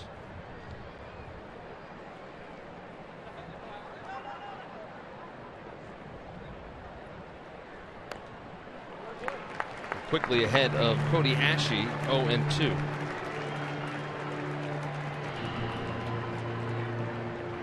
Phil's had bases loaded, nobody out. They were able to score 2 on back-to-back walks by the starter Gio Gonzalez. That's bullpen has come in and, well, put out the fire for the most part.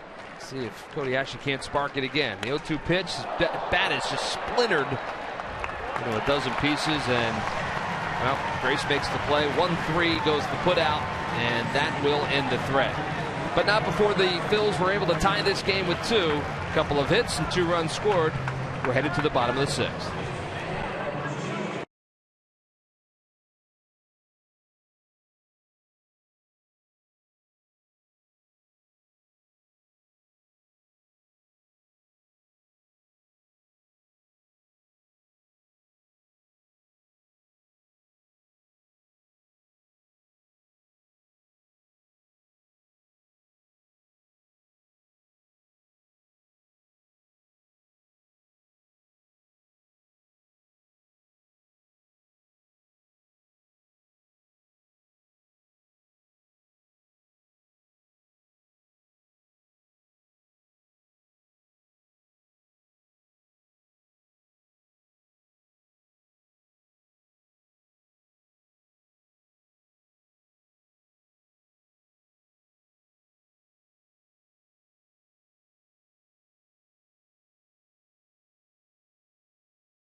Delaware Valley Honda Dealers. Hurry to your local Delaware Valley Honda dealer or visit DelValHondaDealers.com. By Xfinity, the official entertainment provider of the Philadelphia Phillies. And by Chevrolet. Visit your local dealer at ChevyDealer.com. Phillies fans down there in the front row, behind the Phillies dugout. Big fan of the Pope. Oh, is that what her shirt says, the Pope? Yeah. Pope, of course, in Philadelphia. Do you know where the Pope is right this minute? I don't know, Greg. Why don't you tell us? Well, I was going to wait to tell you until the Major League Notebook, but I'll tell you now. Oh, please do. He is on campus. Where? At St. Joseph's University. What a coincidence. Just throwing it out there as a public service. I mean, if you're going to visit a college in Philadelphia, naturally you would visit St. Joe's. So it is an honor to have the Pope on campus at St. Joe's. He's there right now as we speak. Well, Aaron Harang is still on the hill for the Phils, and he has fallen behind Bryce Harper 3-0 to start the bottom of the 6th. Phillies are absolutely looking for a shutdown inning at this point after tying this game up, and that one is swung on and hit to right field. Jeff Francoeur comes in and makes the catch. Good height. Yeah, that one was up there for a while. That's the first out of the inning. You talk about just missing a ball, and Bryce Harper just missed that one.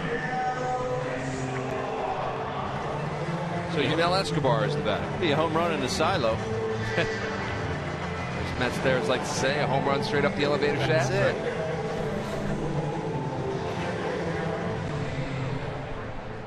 Yeah, so the Pope's at St. Joe's, man. Twice.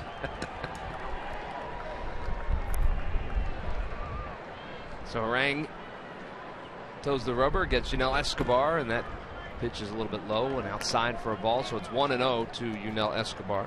It's no surprise that this is order. Yes. Right. Jesuits. 1-0 pitch. It's ball 2. Hector Neris warming up for the Phils, and Doug Fister warming up for the Nats.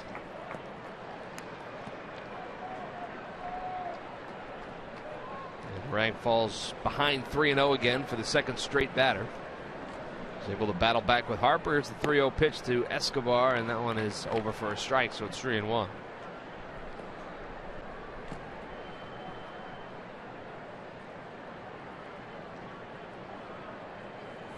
Three-1 pitch, fly ball right field. Francoeur drifts over and makes the catch over there in the corner by the foul line. And that's the second out of the inning. It'll bring up Clint Robinson, and let's go downstairs to Leslie Goodell. All right, Murph, thank you. As promised earlier in the game, we have selected the Data Strong fan photo of the game. Today's photo comes from @E_tandem. Reese, the newest member of our family, loves the Phillies. Tweet your strongest fan photo to #PhillyPhoto Data Strong Fan, and you just might see yourself in an upcoming broadcast brought to you by T-Mobile. That's a very cool picture. A feline with a PH. So it's fouled out of play by Clint Robinson. 0-2.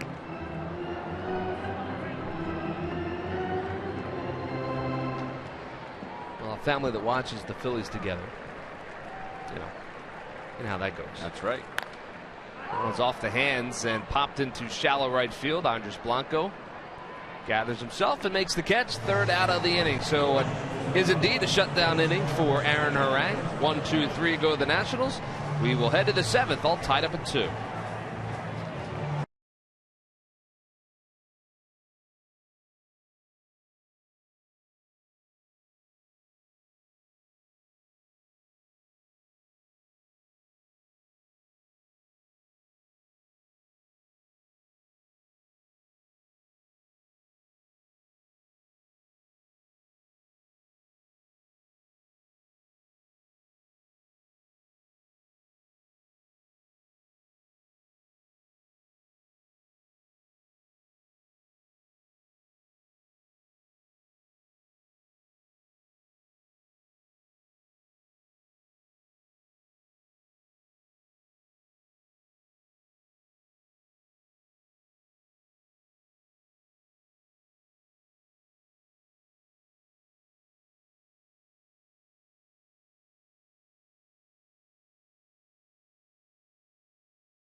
Top of the 7th inning, so it's time now for our Delaware Valley Honda Dealers game summary. And, well, we're all tied up at 2 in this one. Back-to-back solo home runs. Ian Desmond and Matt Dendecker for the Nationals.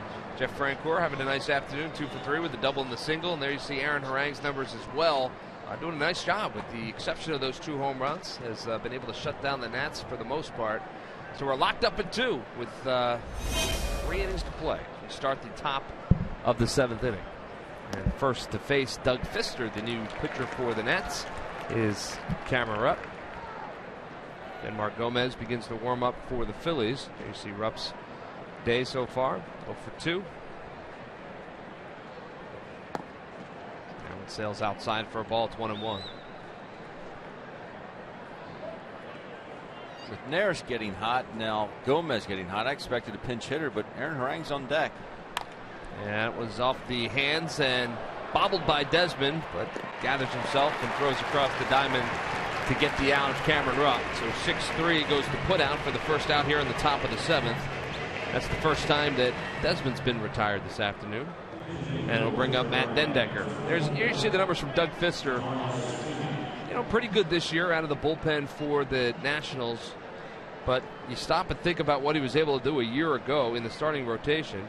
16 wins a year ago as a starter. Couldn't even crack the rotation to come out of spring training today. It's a tough one to crack. I was wrong about Aaron Harang. He was on deck. I'm sure if Cameron Rupp would have gotten on, they would have sacrificed him the second. Yeah, and of course it was Cameron Rupp that was retired, not Ian Desmond. He had to put out 6-3. Darnell Sweeney is a pinch hitter for Aaron Harang. And quickly behind 0-1 to Doug Fister. Sweeney takes that one outside for a ball. It's 1-1. So the night or the afternoon is over for Aaron Harang. Did a very nice job. He did. Very nice job. 2 pitches. Back-to-back pitches that the Nationals sent about 800 feet combined. Other than that, he did a very, very nice job. 2-1 pitch outside for a ball. It's 3-1.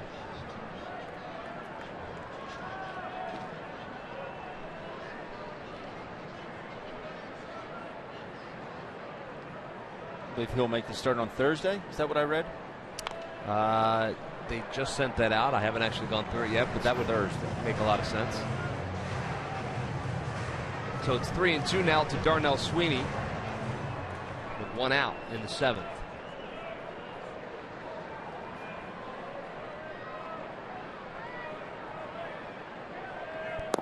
Three-two pitch, low for a ball. So Darnell Sweeney does his job, gets on base as a pinch hitter, and that'll bring up the top of the order. It can't be Thursday. What's today? It would be Sunday? Friday. Would be the 5th day. Well, double check on that. See Aaron talking to Aaron. That's what that is. And it's nice to see these guys come out. Aaron Harang would love to stay in this ball game, only throwing the 89 pitches. But he's still there. Talking to Aaron Nola. Yep. Aaron may have asked him, maybe about a certain count or a certain situation. It's nice to have that veteran presence in that dugout to help the younger guys. Throw over to first. Sweeney gets back. All right, to answer your question, Aaron Harang is now scheduled to start next Saturday. So he's actually going to get an extra day's rest. Friday of next week is still to be determined. When did we get him? So the week will look like this. David Buchanan on Tuesday. Yeah, you've used that about 25 times this year. David Buchanan Tuesday, Alec Asher on Wednesday, Jared Eichhoff on Thursday. Then we'll figure that out on Friday, and Aaron Harang and David Buchanan will start the final game of the season on Sunday. Line drive off the backside of Doug Fister and into center field. Sweeney's going to have to stop at second. Ooh, that one. Well, I guess if you're going to get a line drive back at you, that's a pretty good place to get hit. But that one shot off his backside and into center field. I immediately go into offensive mode thinking, don't you dare catch that, Desmond. I'm thinking he's going to have a chance to make a play on that, because if he catches it, Freddie Galvis is out. Oh, yeah, that would have been a double play for sure.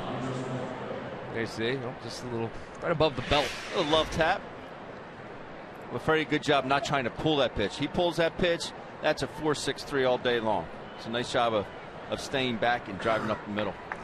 So Freddie's 2 for 4 today. It'll bring up Andres Blanco. He singled in his last at bat. 1 for 3. Batting from the left side this time. Fister misses, so it's 1-0 to Andres Blanco. 1 man down, 2 men on. Sweeney walked. The base hit by Freddie Galvis. See, and that's exactly what the Phillies are looking for out of Freddie Galvis. Last at bat. That one could be two. Flip to shortstop Desmond and over to first. Double play. No, last at bat, he drives the ball to right field, right-handed, left-handed. He stays on the ball and drives up the middle. That's what they're looking for out of the leadoff spot. Well, the Phillies got a couple base runners there in the top of the 7th, but unable to score. So we'll go to the bottom of the 7th, still knotted at 2. Hey, Rob, this one I don't need to adjust.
And Minnesota is picking the wrong time to have a flu bug running through their clubhouse, but that is what's going around at third baseman Trevor Plouffe, not in today's lineup because of the fact that he has a fever and some body aches, and they're a game and a half out in the wild card standing, so this is not when you want that to hit for your team. And news out of New York as they start setting up their rotation for the postseason. Jonathan Nice will be moving to the bullpen.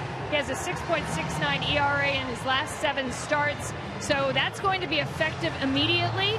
He is Bartolo Colon is the other one that is sort of an uncertainty at this point as they figure out who their 4th starter is going to be. It could be Steven Matz. Syndergaard, DeGrom, and Harvey are all locks, Terry Collins said. So now that changes things for the Phillies this week, guys, because now Jonathan Nice is not going to be starting against the Phillies on Tuesday. Bartolo Colon will be the starter for the Mets in that game, and that could mean possibly that we see Ryan Howard come back on Tuesday instead of Wednesday, because they were not going to put him out there with Nice on the hill, but with Colon, you've got a righty out there, so he may be in there for that game. All right, thank you, Leslie. Yeah, interesting as they get their postseason rotation set up. And what a day Ian Desmond's having, because he hit one ball 450 feet to right center. The next ball he hits 70 feet for a hit. The next ball he hits about 65 feet for a hit. Yeah, and I thought for sure that was going to go foul, and so did Cody Ashe. It did not, so he is aboard. Leadoff base runner here in the bottom of the 7th inning. Genmar Gomez is the new pitcher for the Phillies. We've seen him a couple times in this series. Gomez appearing in his 65th game. ERA of 2.81 for the right-hander. So Desmond is 3 for 3, and Matt Dendecker steps to the plate. He is 2 for 2 so far. 6th and 7th batters in this lineup yet to be retired by the Phillies.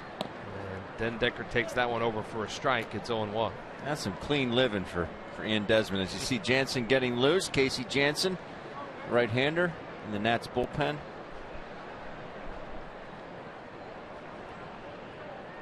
So Desmond will take his lead off of first. 20 stolen bases on the year. And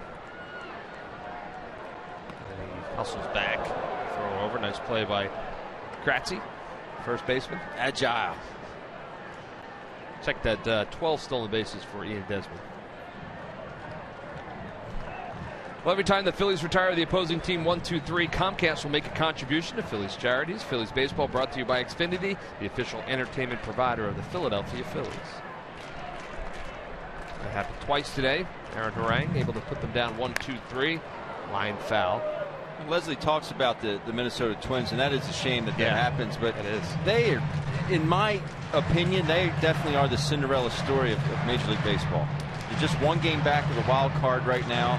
Still have a chance to get in and have something like this happen at the end of the season, because it can wipe out a locker room. Yeah, there's not much you can do because you still need the guys to be together. Yeah. You try to get the sickest ones out, quarantined, and try to keep the healthy ones healthy. But that's a tough road to hoe. But you know what?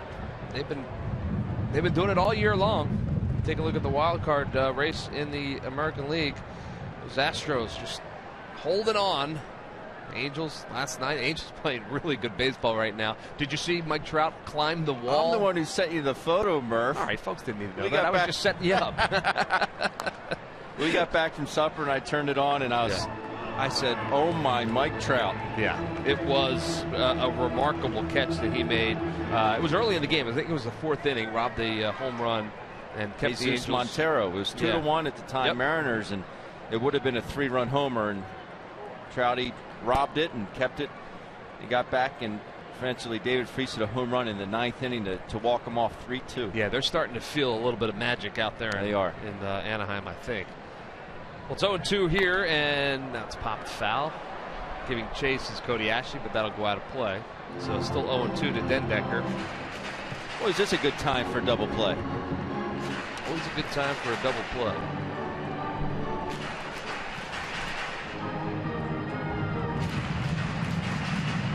Yeah, Phillies fan. Got yourself a souvenir.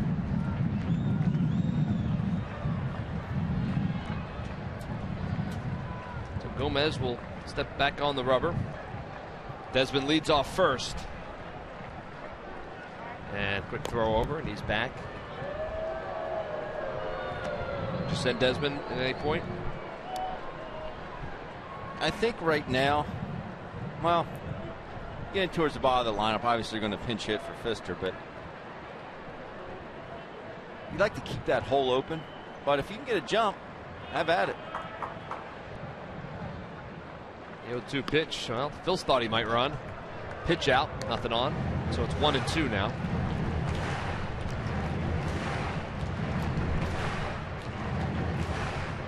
Those signs, of course, coming from Pete McCannon in the dugout. Relayed to Cameron Rupp. Relayed to Genmar Gomez. That was a pretty good pitch out for Genmar. Sometimes it's tough for sinker ball guys because they're always stressing down, down, down, and have to throw a pitch up and away. It can be difficult for sinker ballers.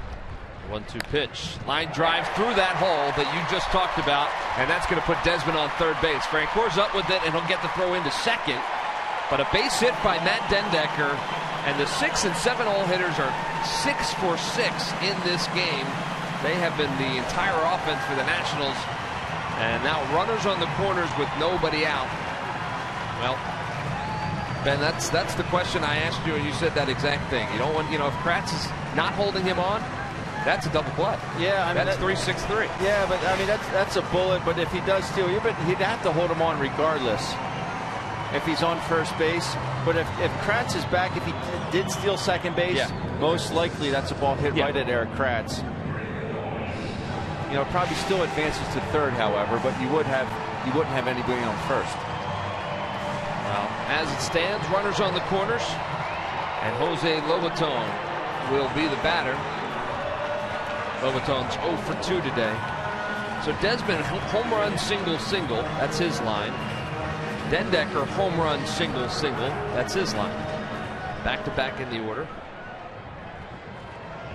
But Lobaton unable to push anyone across yet.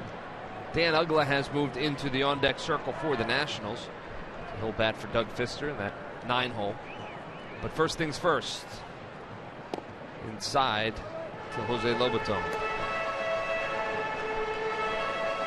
Now you take a look at the middle infield for the Phillies here. If it's a slow roller and Desmond breaks, they're going to be able to get him out at home plate. If a ball's hit really hard, they're going to be able to turn two.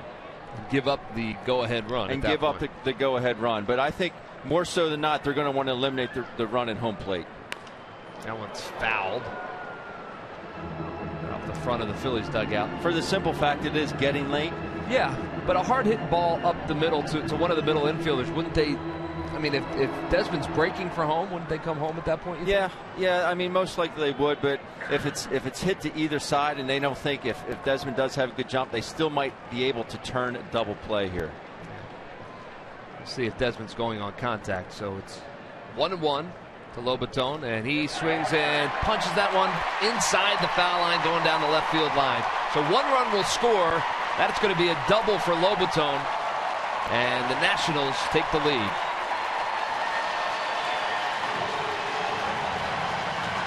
Just inside the left field line, over the head of Cody Ashe. And that's the first hit of the ball game for Lobaton, and it was a big one. My key to the game, don't let Bryce Harper beat you. That is an excellent job of hitting. Very good pitch there by G. Marv. Just a better job of hitting on Lobaton's part. I said don't let Bryce Harper beat you. Well, the bottom of this lineup is beating the Phillies currently. Well, that'll bring up Dan Uggla. And I'll bring out Bob McClure for a quick conversation with Jenmar Gomez. Hector Neris continues to warm up in the Phillies bullpen. I don't know how he got the barrel of the bat on that pitch. I don't even think it was a strike. Nice piece of hitting for sure. He kind of reached out and poked it. He didn't hit it hard, but he hit it where they're not. He hit it hard enough. I mean, take a look at this pitch, where this pitch is located. Camera up, set up, down, and away. That ball's off the plate and down.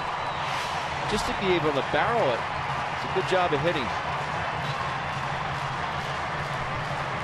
Well, now the Phils will try to keep it at a one-run lead, keep this manageable, but with nobody out, runners at second and third. And that's 1 for 2 so far with runners in scoring position. And as has been often the case, 1 for 9 for the Phillies today. And that one is swung on, and it's a fly ball to center field. It's not deep. Altair is under it. Dendecker tags. He's coming home. Here comes the throw to the plate, and he is safe at home plate. Strong throw from Aaron Altair, but Dendecker beats it. Slides across for the 4th run of the afternoon for the Nationals, and they lead it 4-2. I thought they had a real chance of getting Dendecker. Well, that ball's just hit a little too deep. Dendecker can run pretty darn good, and Aaron Altair does everything he can in his power. What I like is the little mind game that Cody Ashley's playing with Dendecker down at third base, trying to obscure his vision down there at third base, and Dendecker, trying to shove him to the side so he can get a better view. I love that stuff. That's great. Well, goes the Nationals' way that time. So now with 1 out, runner at second.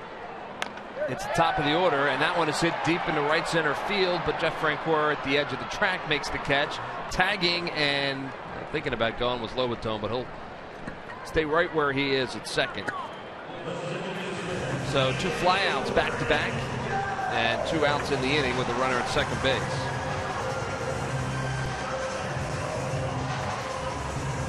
That'll bring up Anthony Rendon, who is 0 for 2 on the afternoon.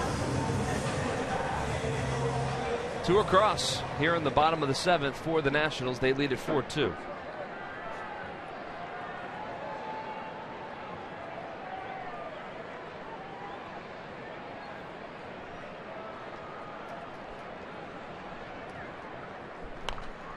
Foul straight back. Lobaton probably should have tagged up on that. Yeah, been at third base. Not that big of a deal with 2 outs, but you know, pass ball at that point you can score. But it's a poor read on his part. Yeah. I mean, it was deep enough that he was going to score if it does drop. Yeah. But you can clearly see Jeff Francoeur is camped underneath it deep enough where he's not even going to risk a throw to third base or air one out. That one's fouled back again. So it's 0-2 now to Rendon.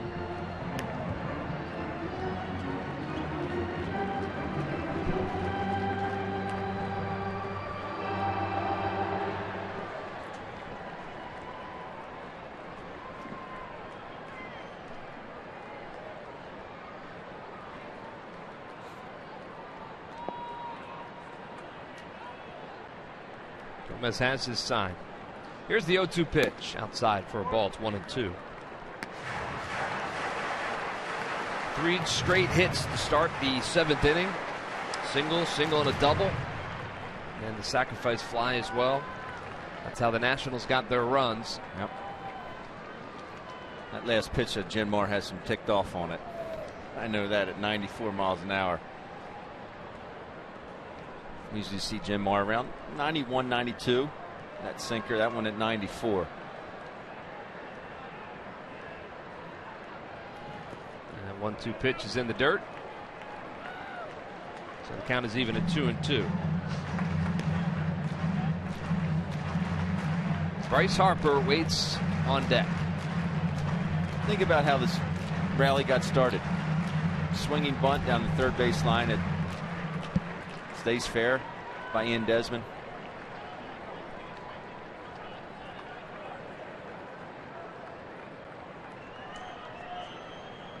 Two balls, 2 strikes, 2 outs. And the lead is 2 for the Nats.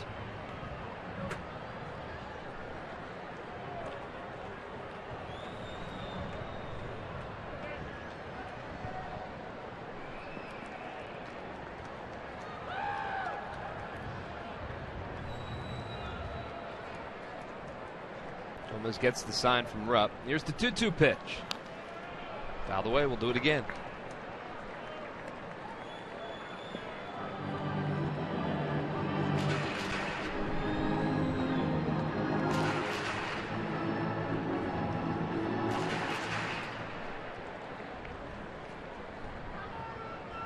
It'll be the middle of the order for the Phillies coming up in the top of the 8th inning.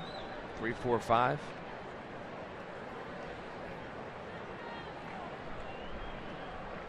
Here's the 2-2 pitch. Swing and a miss, and he got him. So a strikeout for Genmar Gomez will end the inning here in the 7th, but not before a couple of hits push across a couple of runs. Nationals get 2 in the bottom of the 7th, and they lead it by 2, 4-2.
You can't go wrong when you buy right. And buy Toyota. Where will Toyota take you? Visit buyatoyota.com today to find out.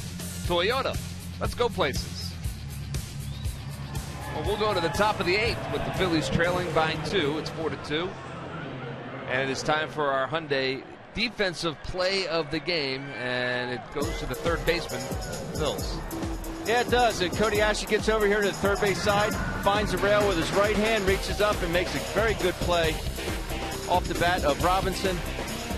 And that is your Hyundai defensive play of the game, brought to you by your local Hyundai dealers. Nice play by the third baseman for the Phils.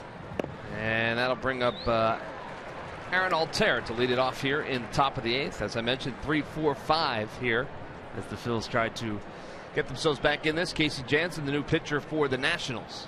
Veteran right-hander. First pitch and lines it to left field. Going back on his Dendecker. He can't get it.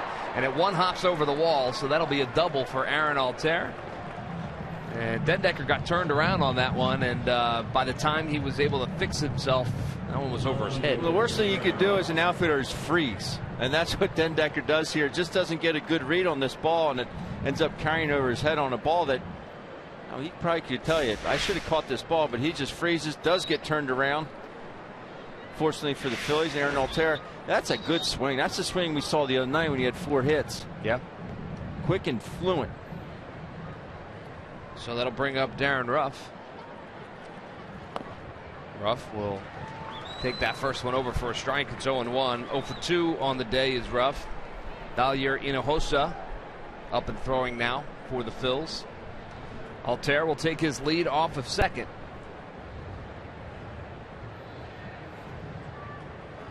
And that one's outside for a ball.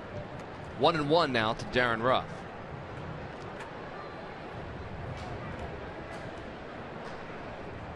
Casey Jansen's been really good for the Nationals this year.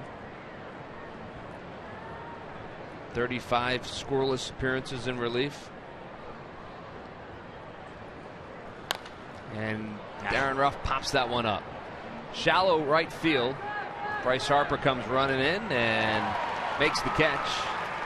And Aaron Altair can't go anywhere as Bryce Harper got all his momentum going forward just in case he needed to make a throw there. I think the wind is really swirling up there because if you think about it, Rendon wouldn't have had to go a whole. He wouldn't have had to go very far to catch this ball. Bryce Harper ends up about, I'd say, maybe 40-50 feet behind the cutout at second base. Yeah, but I do think that Harper, called it early, first of all, and then was really just trying to get behind it and get his momentum going forward and make that in case Altair decided he wanted to tag up. So that'll bring up Jeff Francoeur, and who launches one down the left field line, and that is gone just inside the foul pole. I couldn't tell if it was fair or foul from here, but Frenchie ties it up with one swing of the bat. You just got to talk to it a little bit, Murray. Stay fair, ball. Well, it did indeed. So Jeff Francoeur doing the damage here in the top of the 8th, and he ties up the game at 2. I know his last at bat did not make him very happy. Bases loaded, nobody out, and he pops up foul to third base. No, I'm going to get a little vengeance. I'm going to tie this baby up. Take another look. He turned on this so quickly.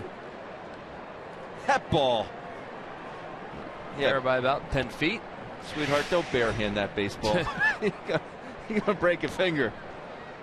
So Jansen, who's been so good for the Nationals all season long, allows the double to Altair and the home run to Francoeur.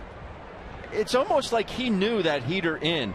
Yeah. Oh, there's look, I have a scar to prove it. It's almost like he knew Jansen was going to start him with a fastball in. He opened up. It's almost like he put his foot in the bucket to drive that baseball out to the left. Ashley flies that one to right field, and that's the second out of the inning. Harper makes the catch. Kratz flies out, so that'll bring up Cody Ashley.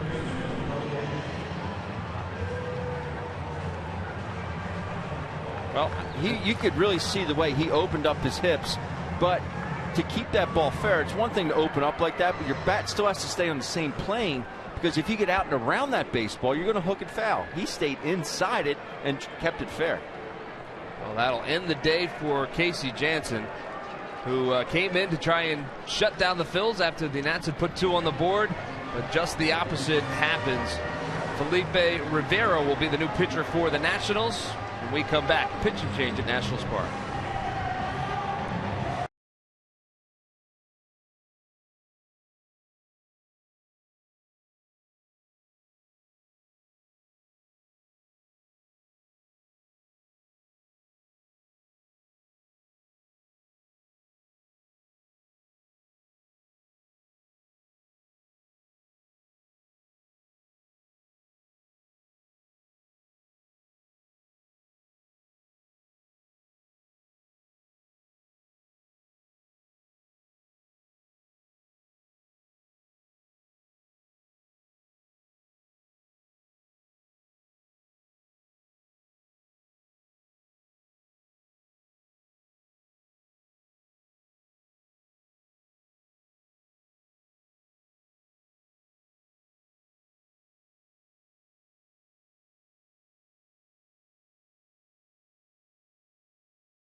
Up, consider Citizens Bank Park to host your next special event. Holiday parties, trade shows, meetings, fundraisers, etc. The ballpark offers upscale spaces like the Diamond Club and the Hall of Fame Club, executive dining room, and more. It includes free parking and an on-site caterer, fanatic appearances, and ballpark tours. See Phillies.com/special events or call 215-218-5100 for more information. Cody Ashley is the batter. Felipe Rivera, the new pitcher for the Nationals. Phils have tied it up here in the 8th, continuing to fight here in Washington. And that is a base hit to right field for Cody Ashley, as that one falls in front of Bryce Harper. So another base runner for the Phils here with 2 outs here in the 8th.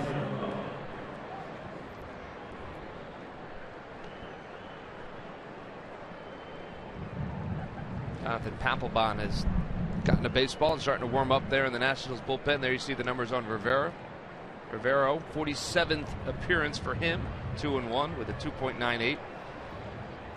Pretty good numbers there.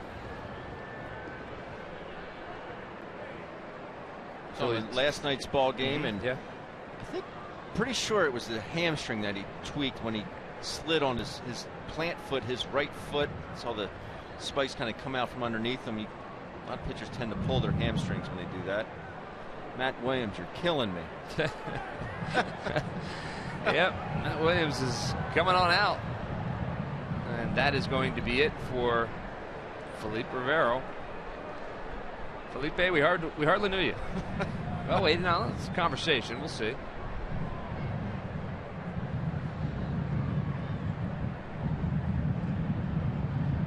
Not a whole lot of talking going on in that conversation.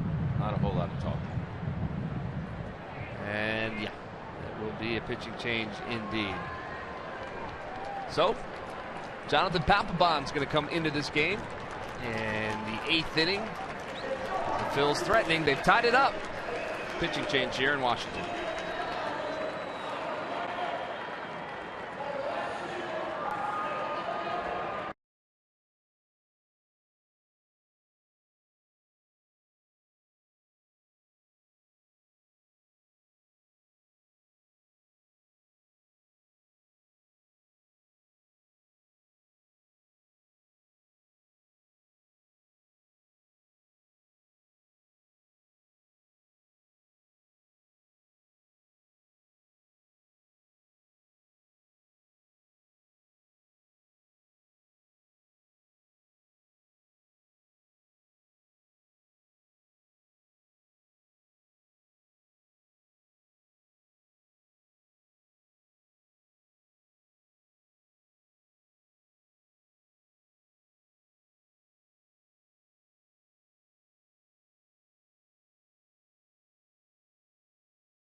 Game live from right here at Nationals Park. What?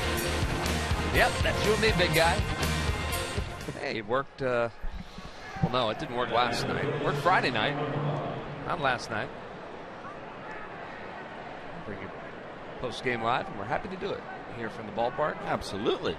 Jonathan Papelbon checks in with 2 outs here in the 8th. Runner on first is Cody Ashe, and the batter is Cameron Rupp. Rupp, his first pitch swinging. Swings through it. It's 0-1. Papelbon is the 6th relief pitcher today for the Nats. Matt Williams leaving no stone unturned. I would assume that Paps would, depending on how this inning goes, hopefully Phillies can keep it going, but I would assume he'd go out and pitch the 9th as well. I would think so. Yeah. I would think. A tie game at home, right? Mm-hmm. Bring your closer in.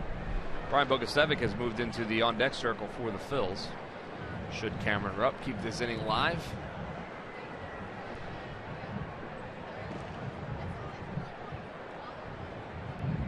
The 0-1 pitch. Swung on, hit well to left field. Going back on it is Dendecker at the track, and he is going to have room and make the catch. Cameron Rupp just missed that one, and he's able to make the catch out there in left field. So, Phils are able to score 2 on Jeff Francoeur's 2-run home run. We'll head to the bottom of the 8th inning. We're all tied up at 4.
Appreciation Day 2016 Phillies schedule magnet free to all fans, and all the prizes and surprises as well.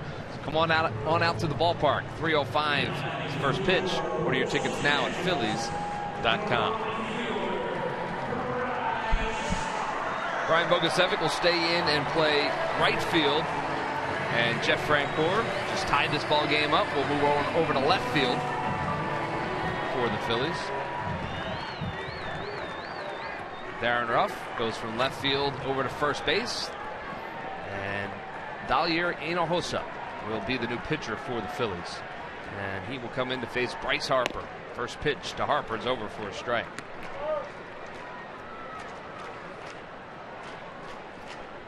Seen a lot of Hinojosa over the last couple of weeks. They like what he can do.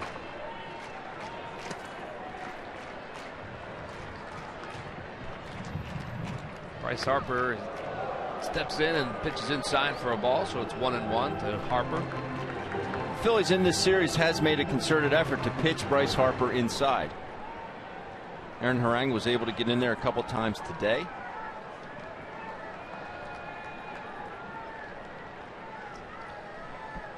Well, Hinojosa has a sign, the 1-1 pitch. Big swing and a miss. Strike 2. So 1-2 to Bryce Harper. He'll be followed by Yunel Escobar and then Clint Robinson. It was a hard swing, but Inosa threw it right by him.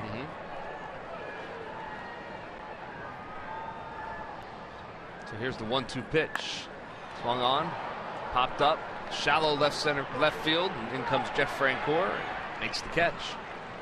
So that's the first out, and they get past Harper. Harper 0 for 4 on the afternoon.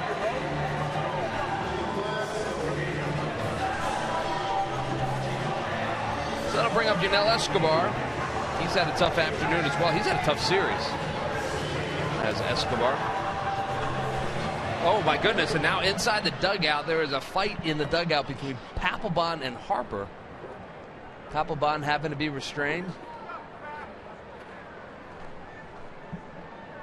Oh boy. Oh my.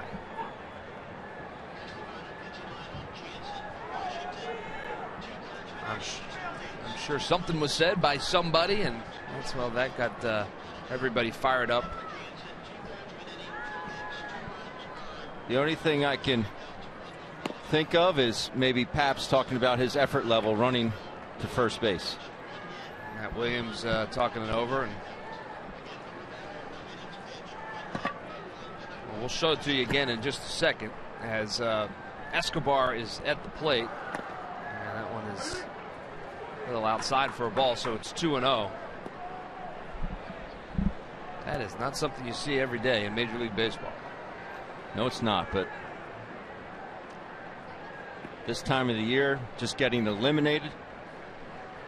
You think about Barry Bonds and Jeff Kent going at it years ago. I remember that one.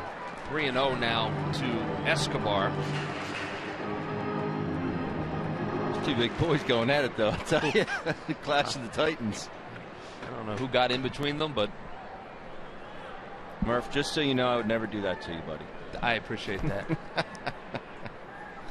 3-0 pitch is over for a strike. It's 3-1 now to Escobar. 1 out here in the bottom of the 8th inning in a tie ball game, 4-4. Obviously had to stem from the Manny Machado incident. Yeah, with Paps. Yeah, they're obviously not on the same page, those two. As Escobar swings through that one, it's now 3-2 to Escobar. That was an awkward 3-1 swing.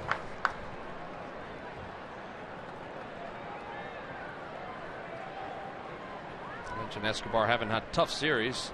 0 for 9 so far in this series against the Phillies. Well, add the 3 at bats today. 0 for 12. That one is fouled out of play. Nice pitch there by Dahlier. That's 94 to match his number, but down and away for a strike. I mean, you take that pitch, you're walking back to the dugout. You have to swing at it, but there's just not. Problem is, there's not a whole lot you can do with it. Except live to face another pitch, which is what he's doing here. Here's the 3-2 pitch. That one swung on. Line drive center field. Going back on it is Altair and also Bogusevic. And Bogusevic will make the catch in front of the track in right center field. So here's a look at Bryce Harper as he went into the dugout after his at-bat. And he says, really? He's talking to Papelbon at that point. And he said something. And that's where it gets escalated right there. Papelbon goes after him, and wow. Harper seemed to be saying something on the lines like, you want to settle that right now? You want to settle that right now? And Papelbon took him up on it. Is that what you call going for the jugular? Literally, yes. Conversation now between Cameron Rupp and Hinojosa. We're assuming that Papelbon is going to pitch the 9th inning. Yeah. Which is why he is still in the dugout. Just watching his walk off the mound, it just doesn't even seem like he wants to be out there. I noticed that when he walked off the mound last inning. Line drive center field. Altair going back on it and makes a diving catch. What a play by Aaron Altair. He laid out completely for that one on the warning track and is able to pull it in. I didn't think he had any chance of catching that ball. Jumps are ridiculous. Well, what a catch and what a way to help out your pitcher, Hinojosa. You'll see that one later on. Take another look as he is on the run and off his feet, and he makes the catch for the third out of the inning. He had it the entire way, Ben Davis. Great catch. What a catch by Aaron Altherr. So we are headed to the top of the ninth, all tied up at 4.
So we've got some changes for the Nationals defense. As Matt Dendecker moves over to right. Moore is now your left fielder. Ian Desmond is being taken out of this game and getting a really nice ovation by the home fans here at Washington. A classy move by Matt Williams as he pulls out Ian Desmond. Final home. Well, there's one more game for these guys because they have a makeup game tomorrow against Cincinnati. But a lot of talk that maybe Ian Desmond will not be back next year. He certainly has been such a big part of this organization over the years. Some emotion from the Washington Nationals crowd. I'm sure they'll get another tip of the cap from Ian Desmond as they are on their feet. And he is exactly doing just that, showing his appreciation to the fans here in Washington. Classy move by Matt. Very classy move indeed. Brian Bogusevic is the batter now. I feel terrible for her. She's heartbroken. Yeah, she's a little torn up. Should tell you that Bryce Harper is also out of this game. He did not come out to play in the top of the ninth, so his day is done. Papelbon's still out there on the mound. And Brian Bogusevic takes that one wide for a ball. It's 2-0.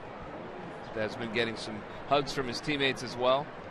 Still some baseball to be played, about a week left for these guys as well. I think they have 7 games yet to play, but Matt Williams wanted to make sure that he had his moment, and that was great. That one's fouled out of play.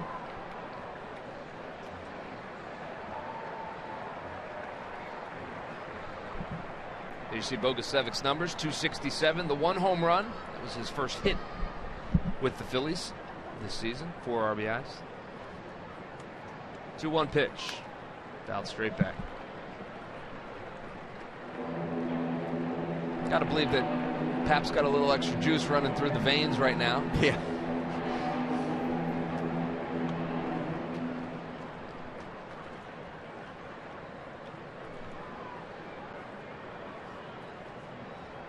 Two pitch.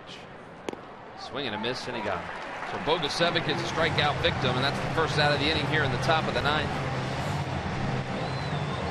So it'll be the top of the order for the Phillies. Freddie Galvis will be the batter.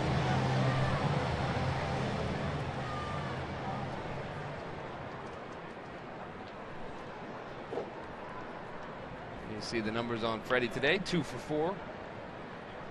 2 singles. He scored a run back in the 6th inning as well. First pitch to Galvis is a little bit high for a ball. It's 1-0. Kenny Giles is warming up for the Phillies. Phillies hopeful to take the lead right here and give the ball to Giles. Outside for a ball. It's 2-0.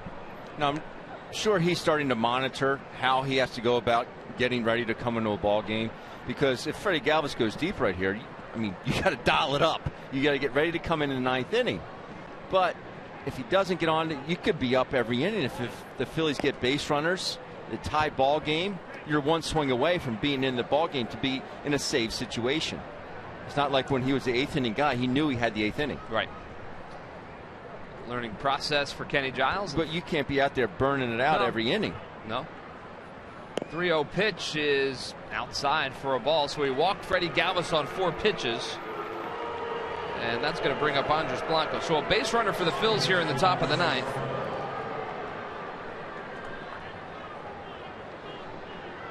And that'll bring up Blanco. Blanco's got a hit today, back in the 6th. 1 for 4 on the afternoon. Be nice to see him dial up one of those extra base hits that he have been getting so frequently. It's a fly ball to center field, going back on it. And at the track and at the wall, and that is gone. Home run for Andres Blanco. I was just asking for a double, but we'll take that as well. I'll take it, Murph. That ball just kept going and going. Came off hot. Michael Taylor was on the run. He turned up and hit off the top of the wall and into the seats. So a 2-run home run off of Jonathan Papelbon by Andres Blanco. Wow, alive. What a turn of events. That's in the same alleyway that Cody Ashley went up top the other night. It seems like there's just a jet stream out that way. That ball was hit well. We saw Michael Taylor, the back of his jersey, but that just got up there and just kept going, much like Cody Ashley's the other night. Just like that, the Phils jump back on top with a 2-run lead. Aaron Altair steps in, takes that first pitch for a strike. So he walks Freddie Galvis, and then Blanco first pitch swinging. Able to put the Phils up on top. I think Kenny Giles can go ahead and dial it up. I think you're probably right about that.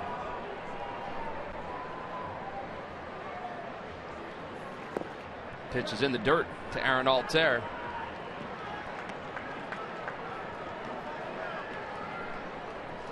So it's 1-1 now to Altair.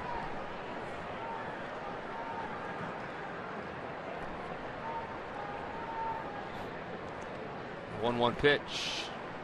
Low for a ball. It's 2-1. There's Blanco talking to Freddie Galvis about that. He's like, you did a really good job of hitting that white ball over that green fence out there. Yes, you did. Swing and a miss by Altair, so it's even 2-2 now.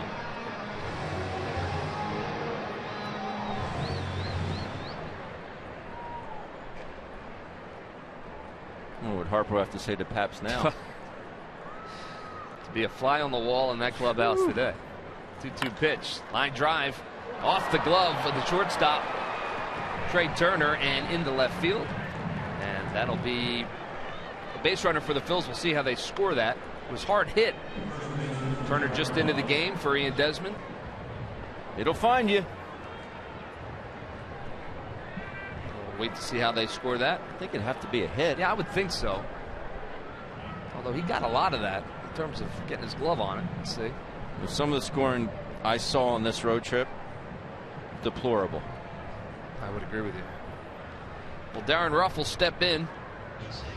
Wow. And they do call it an error for the shortstop, and off and running is Altair, and he's safe at second. Stolen base by Altair. So he moves over to second base with 1 out. I know he was recruited for basketball, and I'm sure he's a very graceful basketball player, but everything he does on the baseball field is graceful. Yeah, it really is. That diving catch he made in left center on the warning track, I mean, he was full extension. He dove, caught it, and even tumbled gracefully, if there is such a thing. 1-0 pitch is outside for a ball. It's 2-0. He just got up like, nah. Yeah, I shot it in. I said it the other night, but the way he runs the bases, to me, it was so impressive when we first, got a chance to watch him earlier this year. Here's the 2-0 pitch. high for a ball. It's 3-0 now. And there is some action in the Nationals bullpen. Here's the catcher talking about. So he dives. I mean, that is full extension. He's using all of his 6'6" frame. He lands on that hard gravel and gets up smooth as could be. Piece of cake. 3-0 pitch. Over for a strike. It's 3-1.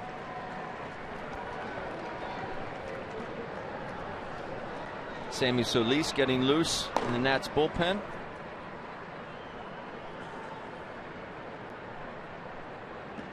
Jeff Francoeur waits on deck. He tied this game in the 8th with a 2-run shot. Andres Blanco has put the Phils ahead with a 2-run home run here in the 9th. 3-1 pitch, and that's over for a strike. It's 3-2.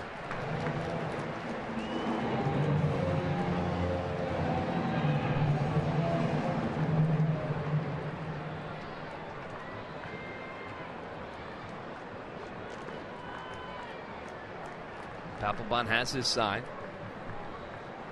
3-2 pitch. Altera's on the run, and he is safe at third, and the pitch is a ball, so another walk for Jonathan Papelbon. Another stolen base for Alter.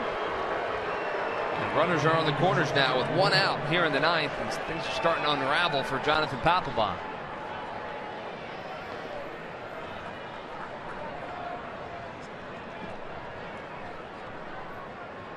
Matt Williams probably thinking to himself, what happened? Yeah. What happened?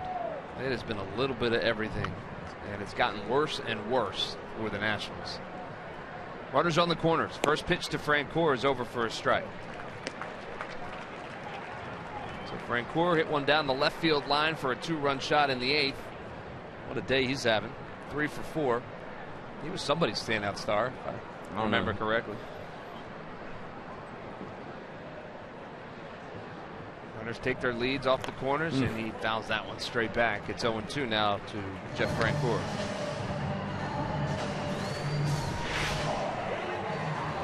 In case you missed it, the conversation between Bryce Harper and Jonathan Papelbon.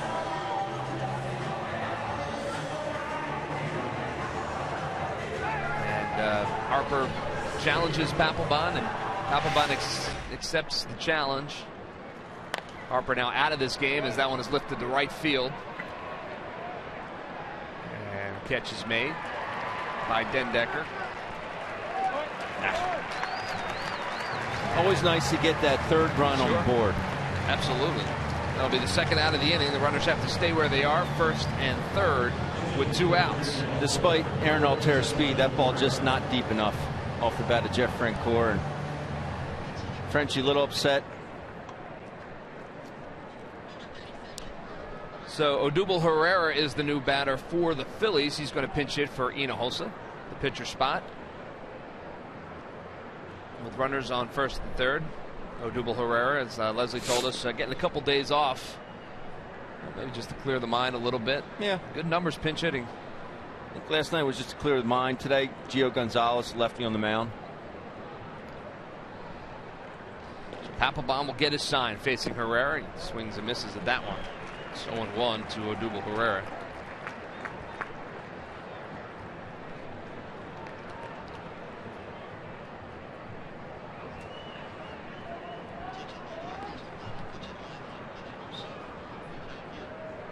So it's 0-1 now to Odubel Herrera.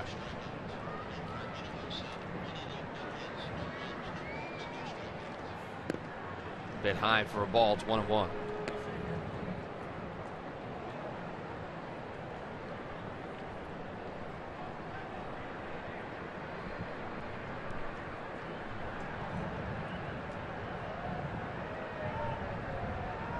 Phils with the lead, 6-4 here in the top of the 9th.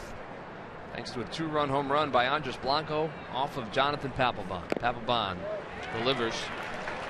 Strike. It's 1-2 now with 2 outs here in the top of the 9th. The first 6 innings just flew by. Yeah. Flew by. And the last couple, it seems like Aaron Harang pitched like 3 days ago. I would agree with that. A lot has happened since the 7th. That is for sure. Papelbon from the stretch with runners leading off the corners. The 1-2 pitch outside for a ball. It's 2-2.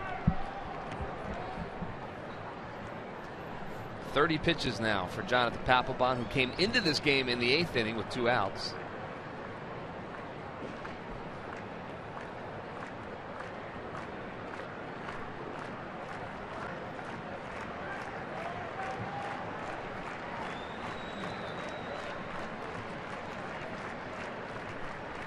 Two and 2 to Odubel Herrera. Here's the 2-2 pitch. Fouled off.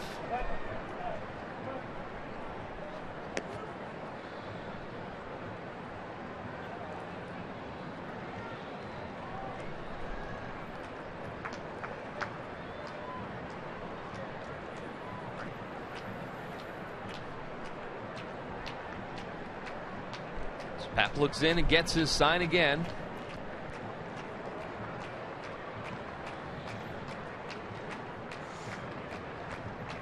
Here's the 2-2 pitch. Ooh, and it hit him. It hits Odubel Herrera in the elbow, and so he'll be aboard. And that'll load the bases. That's not what Papelbon was trying to do. I think that'll be the end of Jonathan Papelbon's day. The fans are gonna let him have it. Yeah, they let him have it when he came into the game. He has since taken a swing at their best player and allowed the go-ahead runs. A 2-run home run by Andres Blanco. So Papelbon's day is over.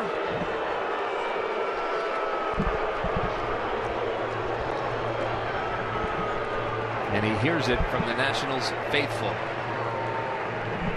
So we'll head to the clubhouse with his team trailing 6-4. Phil's still with the bases loaded and a 2-run lead.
The lead, Jonathan Papelbon gives the lead to the Phillies. A 2-run home run by Andres Blanco.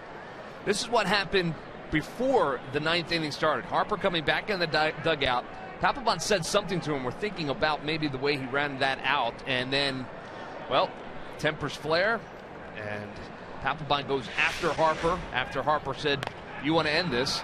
And it's a ground ball to second base, and it is booted out there at second base by Rendon. A run will score for the Phillies, and the wheels have just come completely off for the Nationals at this point. That'll be an error at the second base position. 7-4 now Phillies, and the bases remain loaded.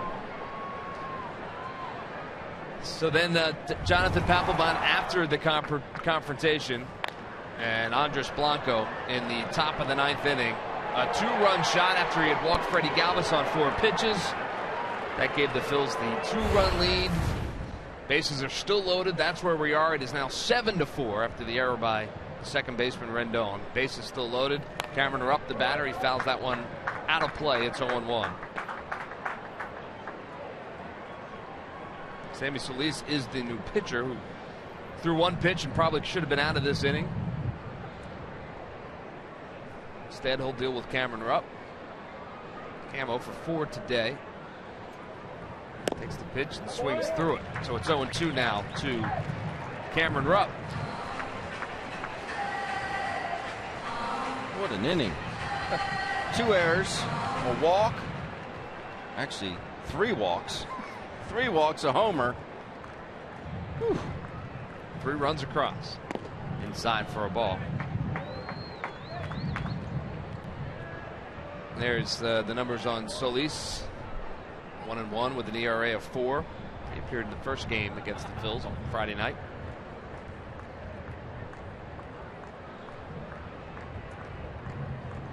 Here's the 1-2 pitch. Inside for a ball. It's 2-2.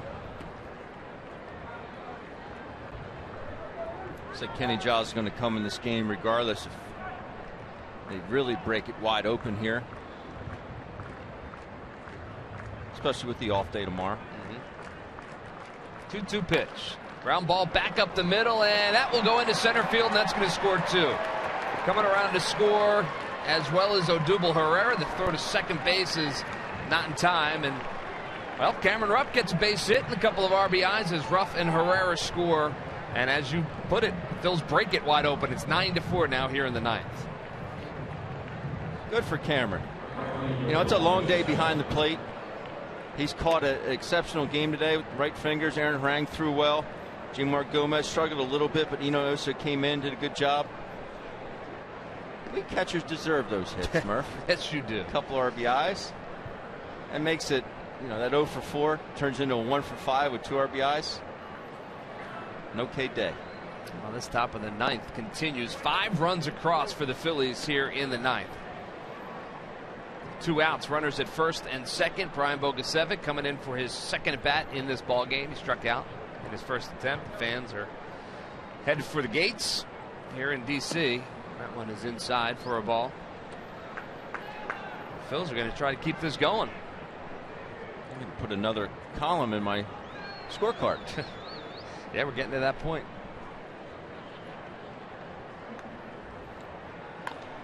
It's fouled back, so it's 1-2 now to Brian Bogusevic.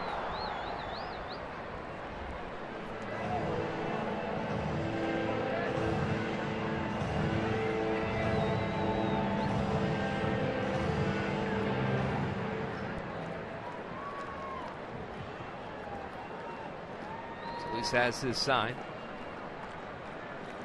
Here's the 1-2 pitch. Ground ball. Shortstop. Tough play for Turner. Tough throw to handle, and first baseman Clint Robinson can't handle it. And that is another base runner for the Phillies. I think they're going to call that a base hit. Yeah, and they do. Score that a base hit for Bogusevic. That was a tough play in the hole for the shortstop Turner to make. And then the low throw, Robinson couldn't handle it, but it would have been a bang-bang play anyway. So the bases are still loaded. I think Brian beats us out. Escobar seems to be very slow going to his left today. Yeah, that was going to be a tough play regardless. You're right about that. Escobar hasn't seemed to be able to get to anything. Yeah, the ball Andres Blanco hit earlier in the game and worked out well for him and the Phillies, but Freddie Galvis deposits one in right center field. That's another base hit. That's going to score 2 more runs. Runners move up to the corners, first and third, so 2 more RBIs for Freddie Galvis.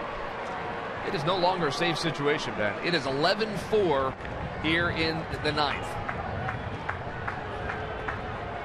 Well, Kenny has to come in this game because I already wrote his name on the scoreboard. Oh, okay. Well, we'll get word down to I'll tell Pete. Yeah. I'll send Pete a text. And it has all come unraveled for the Nationals. Conversation with Sammy Solis right now. Nobody up in the Nationals bullpen, so it is his game at this point, which makes sense. Maybe that was the message being delivered right there. Yeah, some offense late in this game, and that has Larry Bowa smiling. Loves it.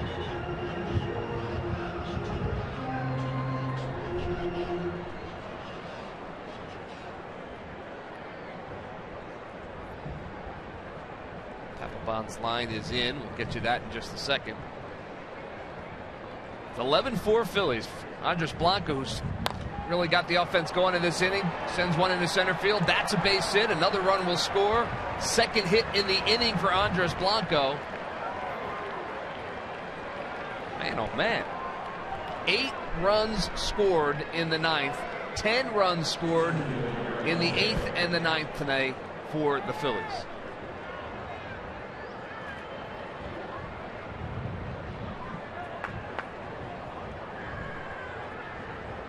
I don't know what to say, Murph. I'm with you. Altair steps in and takes that one a little bit low for a ball. It's 1-0. 15 hits now, all of a sudden, for the Phillies.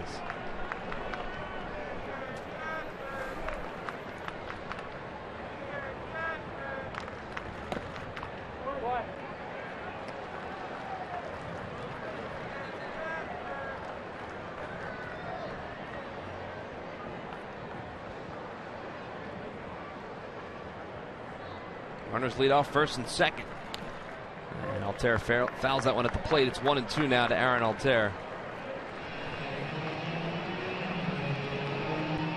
Just keep coming back to that altercation in the dugout. Yeah. You know, you just had to believe that Papelbon was, you know, after something like that, you're emotionally, I mean, adrenaline is flowing. You're, yeah. You know, Max Scherzer having a conversation with Papelbon right now. And that one has popped up in the infield. And Rendon makes the catch to finally end the top of the 9th inning, but not before the Phils put 8 runs across, including a 2-run home run from Andres Blanco off of Jonathan Papelbon. And things have unraveled for the Nats here in D.C.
At 12-4 is their score as we go to the bottom of the 9th. And let's take a look at the pitching matchup for the upcoming series against the Mets in Philadelphia. Jonathan Neese has been moved to the bullpen, so Bartolo Colon has been moved up from Wednesday to Tuesday. He will go up against David Buchanan, Alec Asher, and Steven Matz on Wednesday. And on Thursday, Logan Verrett comes out of the bullpen to start for the Mets against Jared Eichhoff. All right, thank you very much, Leslie. As Kenny Giles is indeed into this game. Not a safe situation, Ben. No. As the Phils lead it 12-4. Trey Turner will be the first to face him. Turner replaced Ian Desmond at the beginning of that 9th inning. So his first at bat. And he's quickly behind Kenny Giles 0-2. That last pitch from Giles, 97 miles an hour.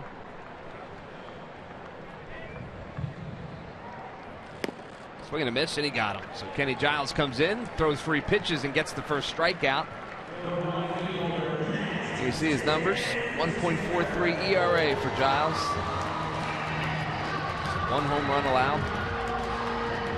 He has been really, really good since taking over for Jonathan Papelbon.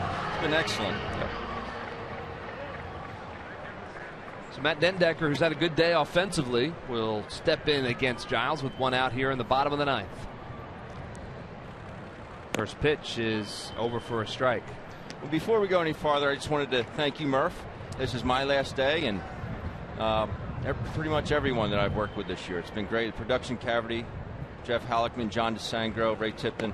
These guys are as good as it comes, and they make us sound good, look good. So that's saying something. Yeah. So I thank all you guys. It's been a great first year, and I've had a ton of fun. So thank you. You know, Ben, you and I talked in the offseason when you were going through the interview process. That one is line down the right field line. It's going to be extra bases for Matt Dendecker. Probably a little bit too little too late. And he's going to keep on going and head on over to third. And the throw to third base is not in time. So Dendecker safe at third. As Bogusevic had a little trouble digging that one out of the corner. Yep. So he'll be a runner at third base, but that 8-run lead is probably feeling pretty comfortable in the Phillies dugout. You and I talked a lot in the offseason as you were interviewing for the open position, and you know, when you finally got it, I know that Tom McCarthy and myself were thrilled to death that you were the guy that was tapped for the job, and hopefully you did enjoy your first full season as a Phillies broadcaster. I had a ball. Just, you know, in all, it's a long season, but you know, the guys in like I said, the production cavity, they're just so well prepared, ready for anything that's thrown at them. Well, I know I speak for Tom McCarthy, who's covering the NFL today, when I say that it's been a pleasure working with you as well. So, absolutely. Do it again next year. So we'll call Matt Dendecker's was a double. They're giving an error to Bogusevic out there in right field that allowed him to move to third. Really? He bobbled it a little bit. Yeah. It did look like Dendecker was about to slow down when he saw the bobble, so yeah. I guess that's why the error. But it's 1-1 now to Jose Lobaton. Dendecker leads off third, and that pitch is ball. High and outside. 2-1. Max Scherzer has had the ear of Jonathan Papelbon for the better part of the last half inning.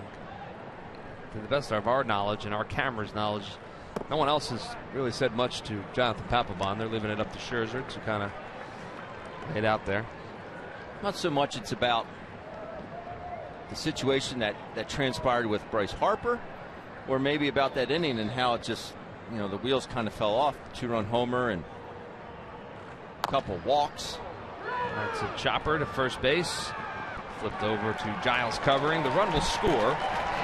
Make it 12-5, but that is the second out of the inning. Well, if you're just joining us, here's what happened. In the 8th inning, Bryce Harper pops out. He didn't really, run down. The out was recorded, touches first base, and heads back to the dugout. As he does, Jonathan Papelbon said something to him. We think about his effort. Harper took exception to that and then said, we could do this right now. And Papelbon took him up on that. No real punches were thrown, more of a wrestling match as the teammates came in and broke it up. But that was before Papelbon came out for the 9th inning, and then, well, everything fell apart for him on the mound. So that's what the Nationals will be dealing with. After the game, Matt Williams will be asked many a question about the situation in the dugout. It'll be interesting to see how he handles that. Like I said, there's two big boys going at it. Paps is, he's one of those guys that you don't realize how big he is until you stand next to him, and he spends a good amount of time in the weight room and working out. And he bull rushed him. He sure did. Reed Johnson is the pinch hitter right now in the 9th spot for the Nationals. It's 2 outs, the 0-2 pitch, and they said he went around and swung. That's a pretty apropos way for this one to end. Check swing, strikeout. Kenny Giles gets the strikeout on Reed Johnson, and this ball game is final. The Phils are going to win it by 7. 12-5 is the final score. All kinds of things happening after the 7th inning in this one. It was pretty slow up until that point. But then Jeff Francoeur able to tie it up on a 2-run home run. The altercation in the dugout. Papelbon unable to hold the game in a tie situation. Our Chevy player, Andres Blanco. He hit the go-ahead 9th inning 2-run home run that put the Phils up 6-4 and opened up the floodgates and helped the Phils get a victory here and a series victory as well in their final road stand of the season. Our delivery of the game from WB Mason, well, it's Andres Blanco.